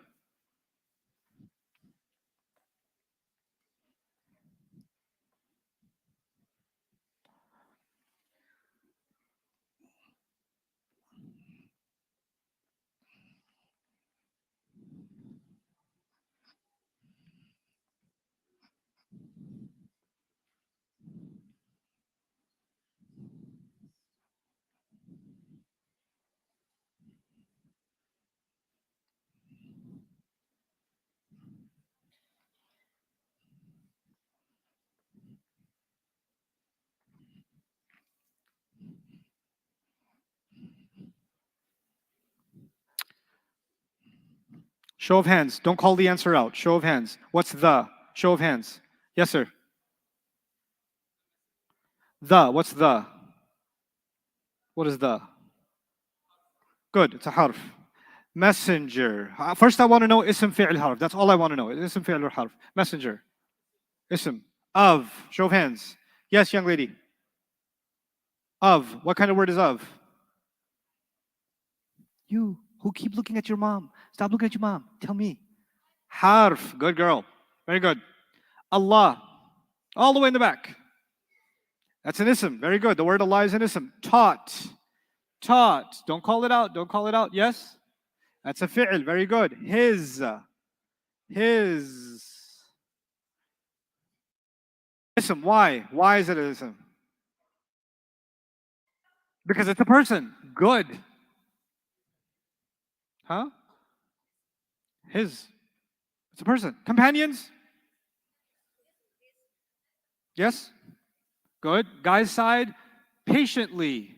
Patiently. Let's see this section. Yes, sir. Ism, why? Because it's not Bruce or love. It's an adverb. Good. Good. Okay, now I need to know what's rafa' here and what's nasb here and what's jar here. What's rafa' here? Yes. Since you didn't raise your hand, I'm picking on you. That's what happens here. Yeah. Welcome. You know, you should raise your hand because then you have a better chance of not being picked. So if you're afraid of being picked, raise your hand. Because I gauge your faces and I see who has the most nervous smile and then I pick them. Like you, sir. Yeah. Yeah. The word Allah is jar. Everybody clear? His is jar. Everybody clear? Okay, good. You're not clear. Let's go through his companions. Companions. If I say my car, another way of saying that is car of mine. His companions. Another way of saying is what? Companions of his. So in English, sometimes the of is obvious, sometimes you have to figure it out. Okay? So English will not always use of. Sometimes it'll use that, this format. So you know we say the messenger of Allah. Now the of is obvious, but another way of saying it is Allah's messenger. So when you see Allah's messenger, you in your head have to convert it back into what? Messenger of Allah, then you'll find what's jar. Whatever's after of. Yes. It's coming. It's coming. I wanted to get the English done. Now we do Arabic class. Because all this time, we've just been doing an English class, haven't we? It's time to get some Arabic going. If you hear u or un at the end of a word, it is rafa. If you hear a or an at the end of a word, it is nasb. If you don't write this down, watch e or in at the end of a word, it is jar. Listen carefully. Alhamdu. Fatiha. Alhamdu.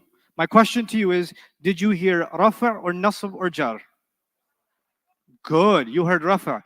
Lillahi. Did you hear rafa or nasb or jar? Jar. Rabbi. Al-alamin ar-rahmani. Ar-rahimi. Maliki. Yawmi. Ad-dini. Ihdina as-sirat. Ta. نصب المستقيمة صراط الذين أنعمت عليهم غيري المغضوب ذلك الكتاب لا ريب فيه هدى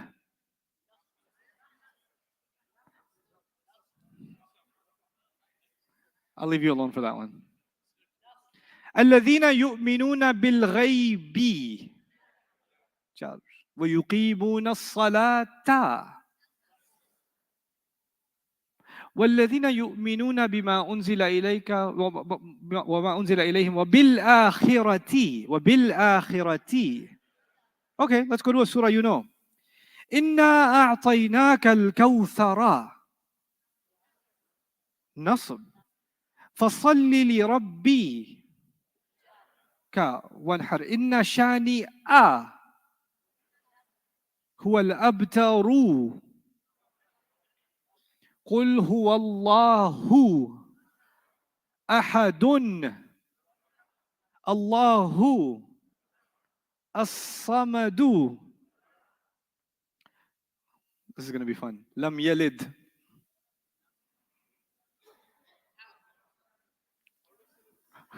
Out of syllabus. Very good. It's not an ism. It's not don't worry about that. ولم يكن له كفوا أحد. قل أعوذ برب الناس Maliki, An-Nasi, Ilahi, An-Nasi, Min Sharri, Al-Waswasi, Al-Khannasi, Alladhi yuwaswisu fi suduri, An-Nasi, Min Al-Jinnati, Wan-Nasi. That's a pretty jarring surah. It's all jar. Okay, okay. ألم ترى كيف فعل ربك بأصحاب الفيل ألم يجعل كيدهم في تضليل جر وأرسل عليهم طيرا نصب أبابيل ترميهم بحجارة من سجيل فجعلهم كعصف مأكول. Cool. Now when you're standing in Salah, in Isha, Alhamdu rafa lillahi jar rabbi jar al-alameen. I'm gonna mess you up. We say, Subhanallahi. You've heard that before? Subhana. Nasab. Allahi. Astaghfirullah. Allahu. Akbaru.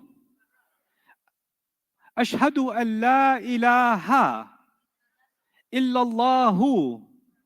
Wa ashhadu anna Muhammadan abdu wa rasuluhu. Hayya ala salati. Hayya ala al-falahi. قد قامت الصلاة. Cool. You cannot do this for every word. Do not try this at home. Okay? I have taught you how to swim in a baby swimming pool that inflates from Walmart. Do not jump off of the cliff and jump into the ocean thinking you're ready. Ustad, you told us un and an in, and I tried it myself and it didn't happen. We're getting started. It's just been 2 hours you're learning Arabic? Easy, tiger, easy. But it's pretty cool, huh?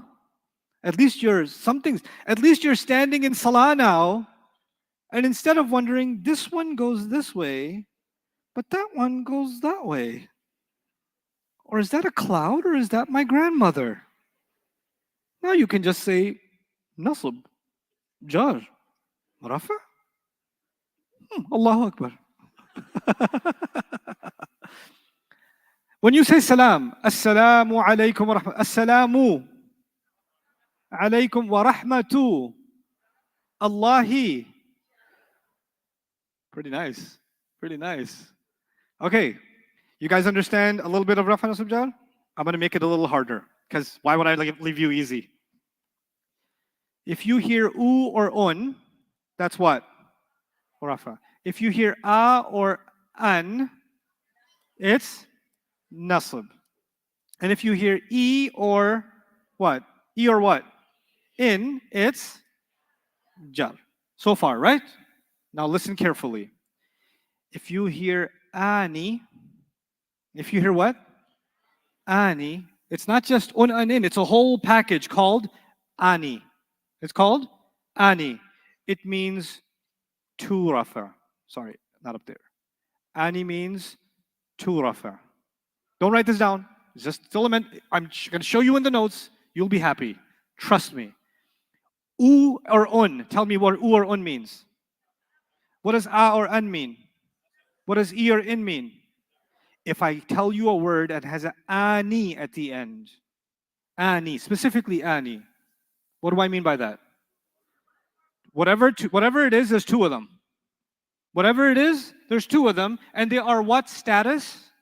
Rafa, because these are status. Rafa status, nasab status, jar status. If you hear ani, it's two of them, and they are Rafa status. Okay.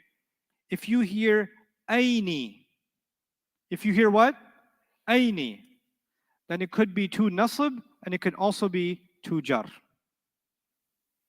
Okay, if you hear ani, it's how many? 2 rafa. If you hear aini, it could be 2 nasab and 2 jar. But if you just hear u or un, a or an, e or in, that's just your regular rafa, 1 rafa, 1 nasab, 1 jar. But the ani or aini is 2 rafa, 2 nasab, 2 jar. Listen to Surah Al-Rahman. Allah says, وَمِن دُونِهِمَا جَنَّتَانِ جَنَّتَانِ. Did you hear an ani? Ani? What does that tell you? Rabbul Mashriqaini. Rabbul Mashriqaini. Did you hear an aini? If you hear aini, what you gonna say? 2 nasab or 2 jar. But Ustad, how am I supposed to know if it's 2 nasab or 2 jar? How will I know? How many hours you been studying Arabic? Can you calm down a little bit? You should thank Allah. Allah only made 2 nasab and 2 jar the same instead of making you memorize a third thing. And by day 4, you will know.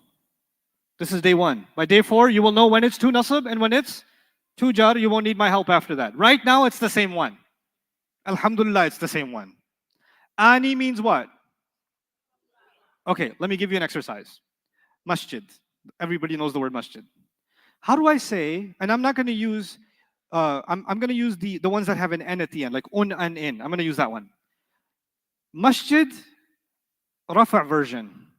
I want masjid, rafa' version. One masjid. Masjidun. Masjidun. I want one masjid, nasab version. Masjidan. Good.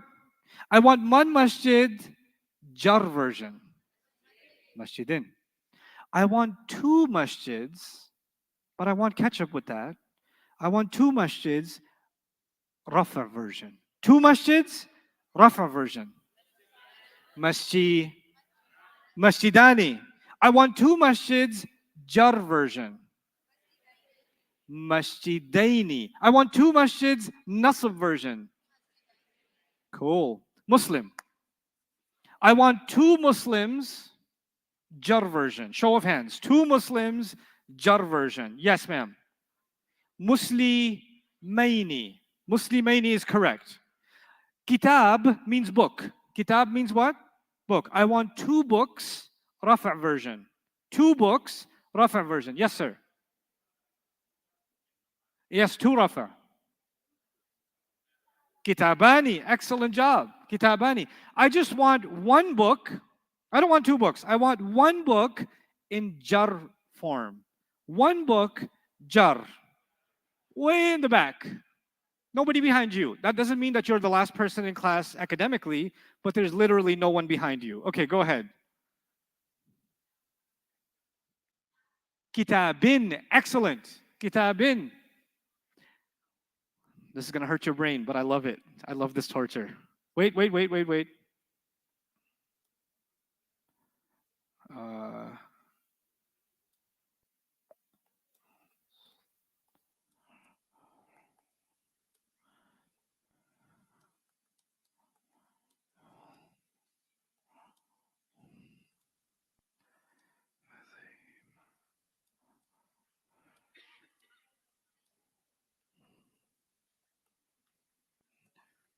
Okay. I don't want you to convert this to Arabic. You don't know Arabic like that. But I give you, there's multiple choice. You can say masjidun, or you can say masjidan, or you can say masjidin. 3 choices. The first sentence is, a masjid announced the start of Ramadan. Which of these 3 is the Arab going to use? Masjidun. Masjidun. I saw a masjid. Who's the doer here? Who's the doer here? I'm the doer. So masjid is a detail of what I saw, and the details are what status? So I gotta make it nasab. What am I gonna say? Masjidan. When do you use rafa? You use rafa, u or un, when it's the doer. When do you use nasab? When it's the detail of the act. What about the third one? The imam of a masjid is well respected. What's the masjid doing here? It's after of, isn't it? So what am I going to use? Masjid. Let me change it.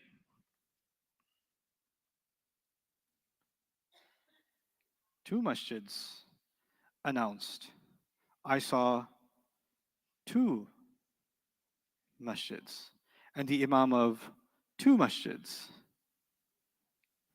are. The imams of two masjids are well respected.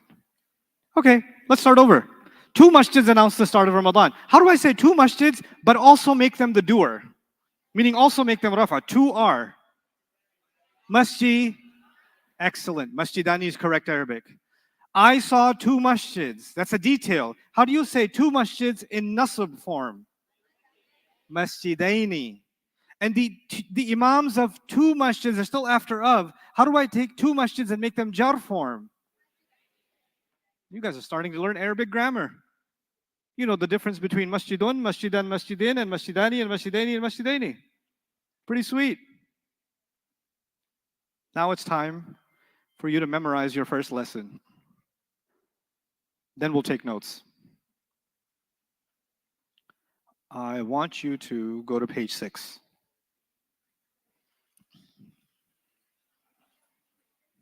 I'll explain this to you. This is going to be lots of fun. Read the first one on the top right. Muslimun. Say that for me.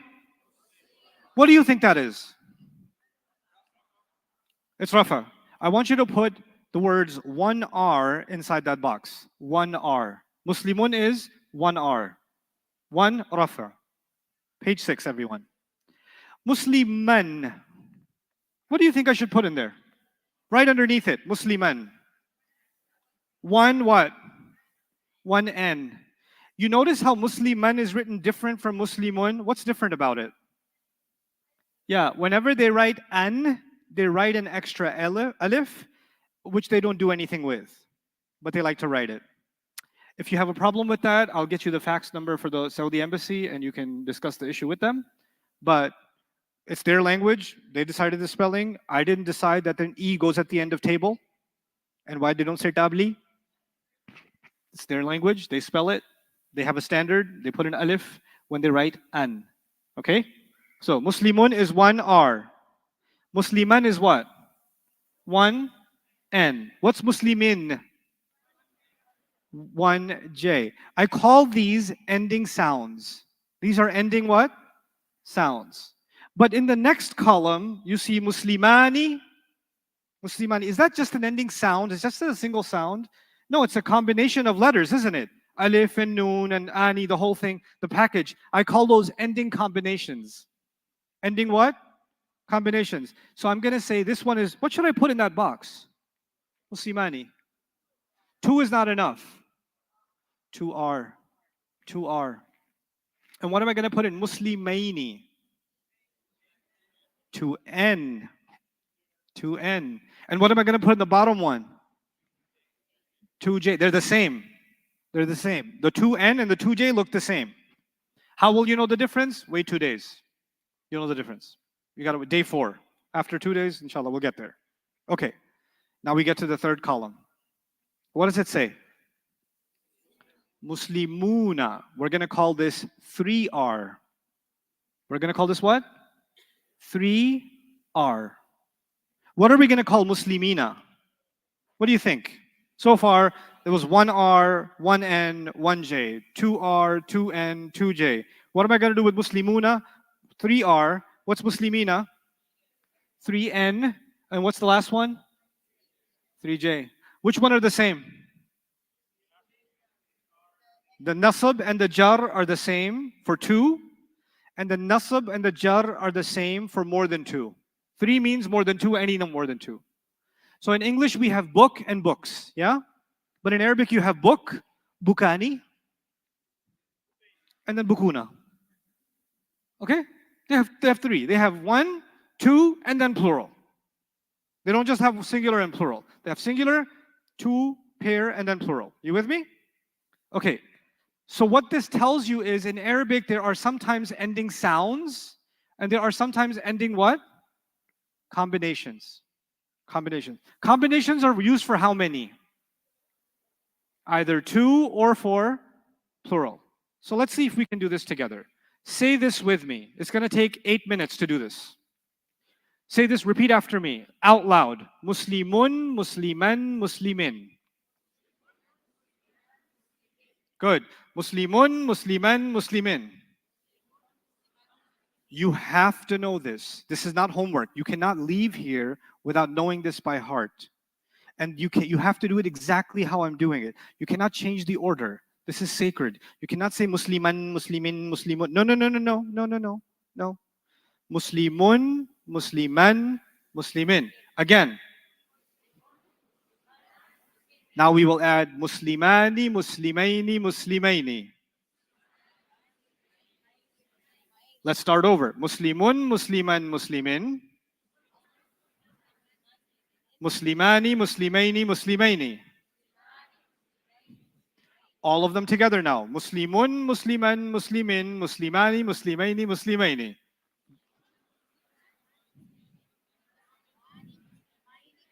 Look at it and do it for now. Look at it and do it for now. Muslimun, Musliman, Muslimin, Muslimani, Muslimaini, Muslimaini.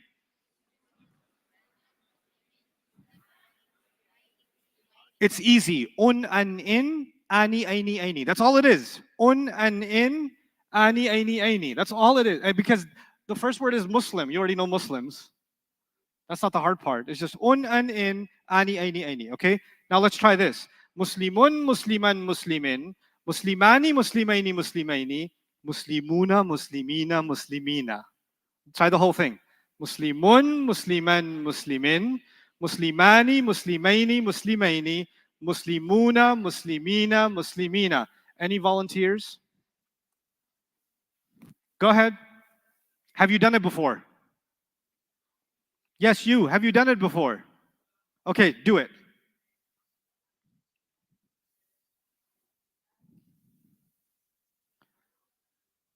Excellent job. Very good. Guys, we got to tie the score. We can't let them. No, no, no. Come on. Fellas, come on. They always win. I'm tired. Can we get one W? Yes.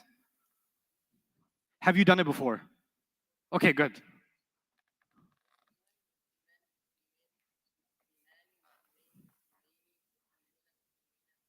Good job. Everybody all together. Muslimun, Musliman, Muslimin, Muslimani, Muslimaini, Muslimaini, Muslimuna, Muslimina, Muslimina. Take 1 minute, recite it to the person next to you. They will recite it back to you from memory. Go. Repeat until you get it. Come on. No time to delay. Easy way to remember this, folks. Easy way to remember this. 3, 3, and 3. Don't think of them as 9. Think of them as 3, 3, and 3. What's the first one? Muslimun, Musliman, Muslimin. What's the second set? Muslimani, Muslimaini, Muslimaini. What's the third set? Muslimuna, Muslimina, Muslimina. Why do we say 3 each time? The first one of each group is always rafa. The next one's always nasab, and the third one's always jar. Why do we have 3 groups? Because the first one is for 1. The second group is for 2, and the third group is for 3. That's the grid. Muslimun, Musliman, Muslimin. Muslimani, Muslimaini, Muslimaini. Muslimuna, Muslimina, Muslimina. Okay? So sometimes a word ends with an ending sound. Sometimes it ends with an ending combination. Now here's the key for today's training. You must look for combinations first. You must always look for combinations first. And if you don't find a combination, then you can trust the ending sound. You cannot trust the ending sounds. You must make sure that you're not looking at a what? A combination. So our first check is not sound. Our first check is always combination. And if you find a combination, then you know what to do. If you don't find a combination, then you can use ending sound. Look at this one, Muslimuna. I'm going to zoom in on this one. Imagine you didn't check for, what are you supposed to check for first, sound or combination? Okay, this combination is una. Una tells you it's from the plural column. So it's plural, more than 2. And it's what status? Because it's the first one. Muslimuna, Muslimina, Muslimina. So that's the first one. This is plural, rafa. But if you didn't check for the combination and you just heard this word and somebody said Muslimu na, and you said, oh, I hear ah, what would you think? It's one nasab. Your answer would be completely wrong because you looked at what first? You looked at sound first. You always have to look at what first? Combination comes first, always, okay? That's why we memorize these, because we have to know them. We have to know them and recognize them in the Quran. So now I'm going to put you to the test a little bit. And I want you to do this yourself first for a little bit, and then I want you to do this with me. Look at page 5. Page 5. Number 1. My question is, An-nas, that's number 1 on question page 5. An-nasu, is that a sound or a combination? Good. Now you can tell what status it is. What is it? It's rafa. Very good. All the words here on this page are taken from the Quran. I have taken no words from outside the Quran. This is all Quran words. Okay? An-nasu is from the Quran, and this is now rafa. Everybody clear? You should know not just what is it, but is it sound or combination also? Nafsin. Sound and what status? Jar. This one is jar. Everybody clear? Muslimun, Musliman, and this matches Muslimin. Yes, sir. Okay, what you're not clear about sound versus combination. Let me explain. Let me put this another way. Okay, so if you hear un, an, or in, or you hear u, a, or e, that's called sound. Okay? If you hear ani, or aini, or una, or ina, that will be called what? Combination. And so, and ani and aini, the first two, ani and aini, are for twos, and una and ina are for plurals. And you know the difference. Ani is two rafa, and aini is two nasab jar.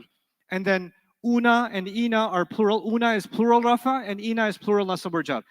I'm saying when you look at a word, make sure check for this first. When you're done, make sure it's not there, then you can trust the sound. Okay? Good question. All right. Wahidatin. Sound? Jar? Sure? Good job. The word Allah. No, the word Allah is not rafa. Muslimun is rafa. Musliman is this is closer to man, isn't it? It's a sound. That'll be nasab. Okay, let me go up top again. Let me go over one column. Number 2 here. Al-kitaba. What do you say? Sound. What status should I give it? What should be the answer? Nasb. Very good. We don't say nasab. Nasab lives in Faisalabad. Arabic is nasb. So rafa is dafa. And nasab is not a word. Rafa. Rafa, nasb, jar. Okay? Al-kitab is what then? It's what status? I don't know. I don't hear you. Sound nasb. Good. Makithina. Surah Al-Kahf. Do you hear a combination? Once you hear a combination, it could be from the 2 column or from the 3 column. You got to figure that out yourself. Is it 3? So now in the 3 column, there is 3 of them. Muslimuna, Muslimina, Muslimina. I got to know which one. So what's my answer here? It could be 3 nasab or jar. The answer is 3 New Jersey. Very good. Okay. Iwajan. What do you think? Sound and nasab. Very good. Okay, from number 8 to number 14. Do them with each other. TAs go around. Number 8 to number 14. Figure them out yourselves. And then I'll discuss them with you. I'll give you 4 minutes. Okay, quickly. Al-banuna, sound or combination? Combination. Which one? Plural R. Very good. Al-khabitha. What's the answer? Al-khabitha, number 9. Yeah, 1 nasab. 1 nasab. Okay. What's the answer for al-bahraini? Two, 2N or J. Aini is 2N or 2J. Very good. I'm looking at number 12 because it's closer for me. Number 12, Sabiran. One what? Because it's like Musliman, right? One nasab. Very good. As-safinati. One jar. Excellent, excellent, excellent. Okay, Huban. That's sound, yes? What status? One what? Nasab. Excellent. Bit-tayyibi. One jar. Take some notes. Before I let you go, I'm going to give you some notes.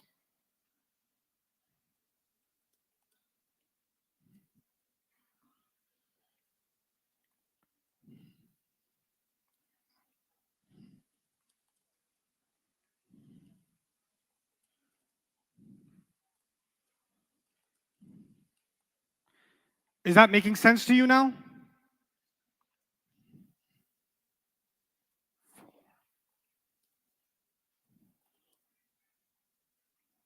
We started with everything, ism fi'l harf.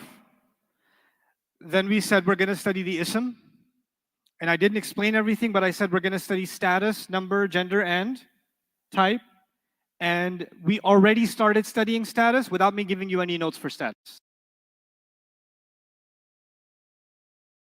so far. Okay? Number one, there are three, or 4A, you can say it 4A. There are three forms of status, which are rafa, what else? Nasab, and what else? Jar. Okay? Rafa is for doer and more. Nasab is for detail and more. And jar is for after of and more. I'm not giving you the and more because you don't know these guys that well yet. You just got to know Rafa. So I'm just telling you one thing about Rafa. When you get to know your friend after a while, says, by the way, I have a part-time job too. I sometimes do this, this, this. If somebody tells you too much about themselves on the first day, they're a weirdo, get away from them. Okay? So right now, you know one thing about each. What do you know about Rafa? It's doer, but there's more to Rafa. He's got an interesting personality. He does a bunch of stuff. Nasab, one thing at least you know about Nasab is what? It's a detail, but there are more things you will learn. Jar, one thing you know is what? After of, but there will be more things you will learn, okay? So that's your lesson A. We've already done this lesson. Rafa, Nasab, and Jar. B is how to tell status. Good. You can tell by ending sounds. U or un is what? Rafa. A or an is nasab. And e or in is jar. Right? That's one way you can tell. What's another way you can tell? Ending combinations. Ani to Rafa. And aini to New Jersey. Right? Could be two nasab or two jar. What other ending combinations do we know? Una could be 3 rafa. And ina could be 3 nasab or jar. And to remember all of this, memorize page 6. What's page 6? Muslimun. With me. Muslimun, Musliman, Muslimin, Muslimani, Muslimaini, Muslimaini, Muslimuna, Muslimina, Muslimina. That's what you memorized. We have reached this point in class. This is the point we reached in class. The salah is gonna start. You're gonna hear Alhamdu, status, quickly. Lillahi, Rabbi. Listen carefully. Al-alamina, Al-alamina. Sound or combination? Sound combination is not a word. 3 New Jersey. 3, it could be plural rafa, plural nasab, or it could be plural jar. But it says master of all nations and peoples. Of. It's after of. So it's 3 what? It's 3 for jar. Ar-Rahmani. Allah's name, Ar-Rahmani. That's not a combination, it's part of His name. Like my name is not two gnomes. My name Nauman. Okay? One jar. Ar-Rahimi. Maliki. Yawmi. Ad-Dini. إياك نعبد وإياك نستعين or fi'l. You don't have to worry about those. اهدنا الصراط المستقيم صراط الذين صراط الذين could be nasab or jar, plural. أنعمت عليهم غير المغضوب عليهم ولا الضالين إينا plural, nasab or is there some brain activity that's going to begin now when you read Quran or hear Quran? I mean, you don't know if it's an ism or a fi'l or a harf. You don't have the vocabulary.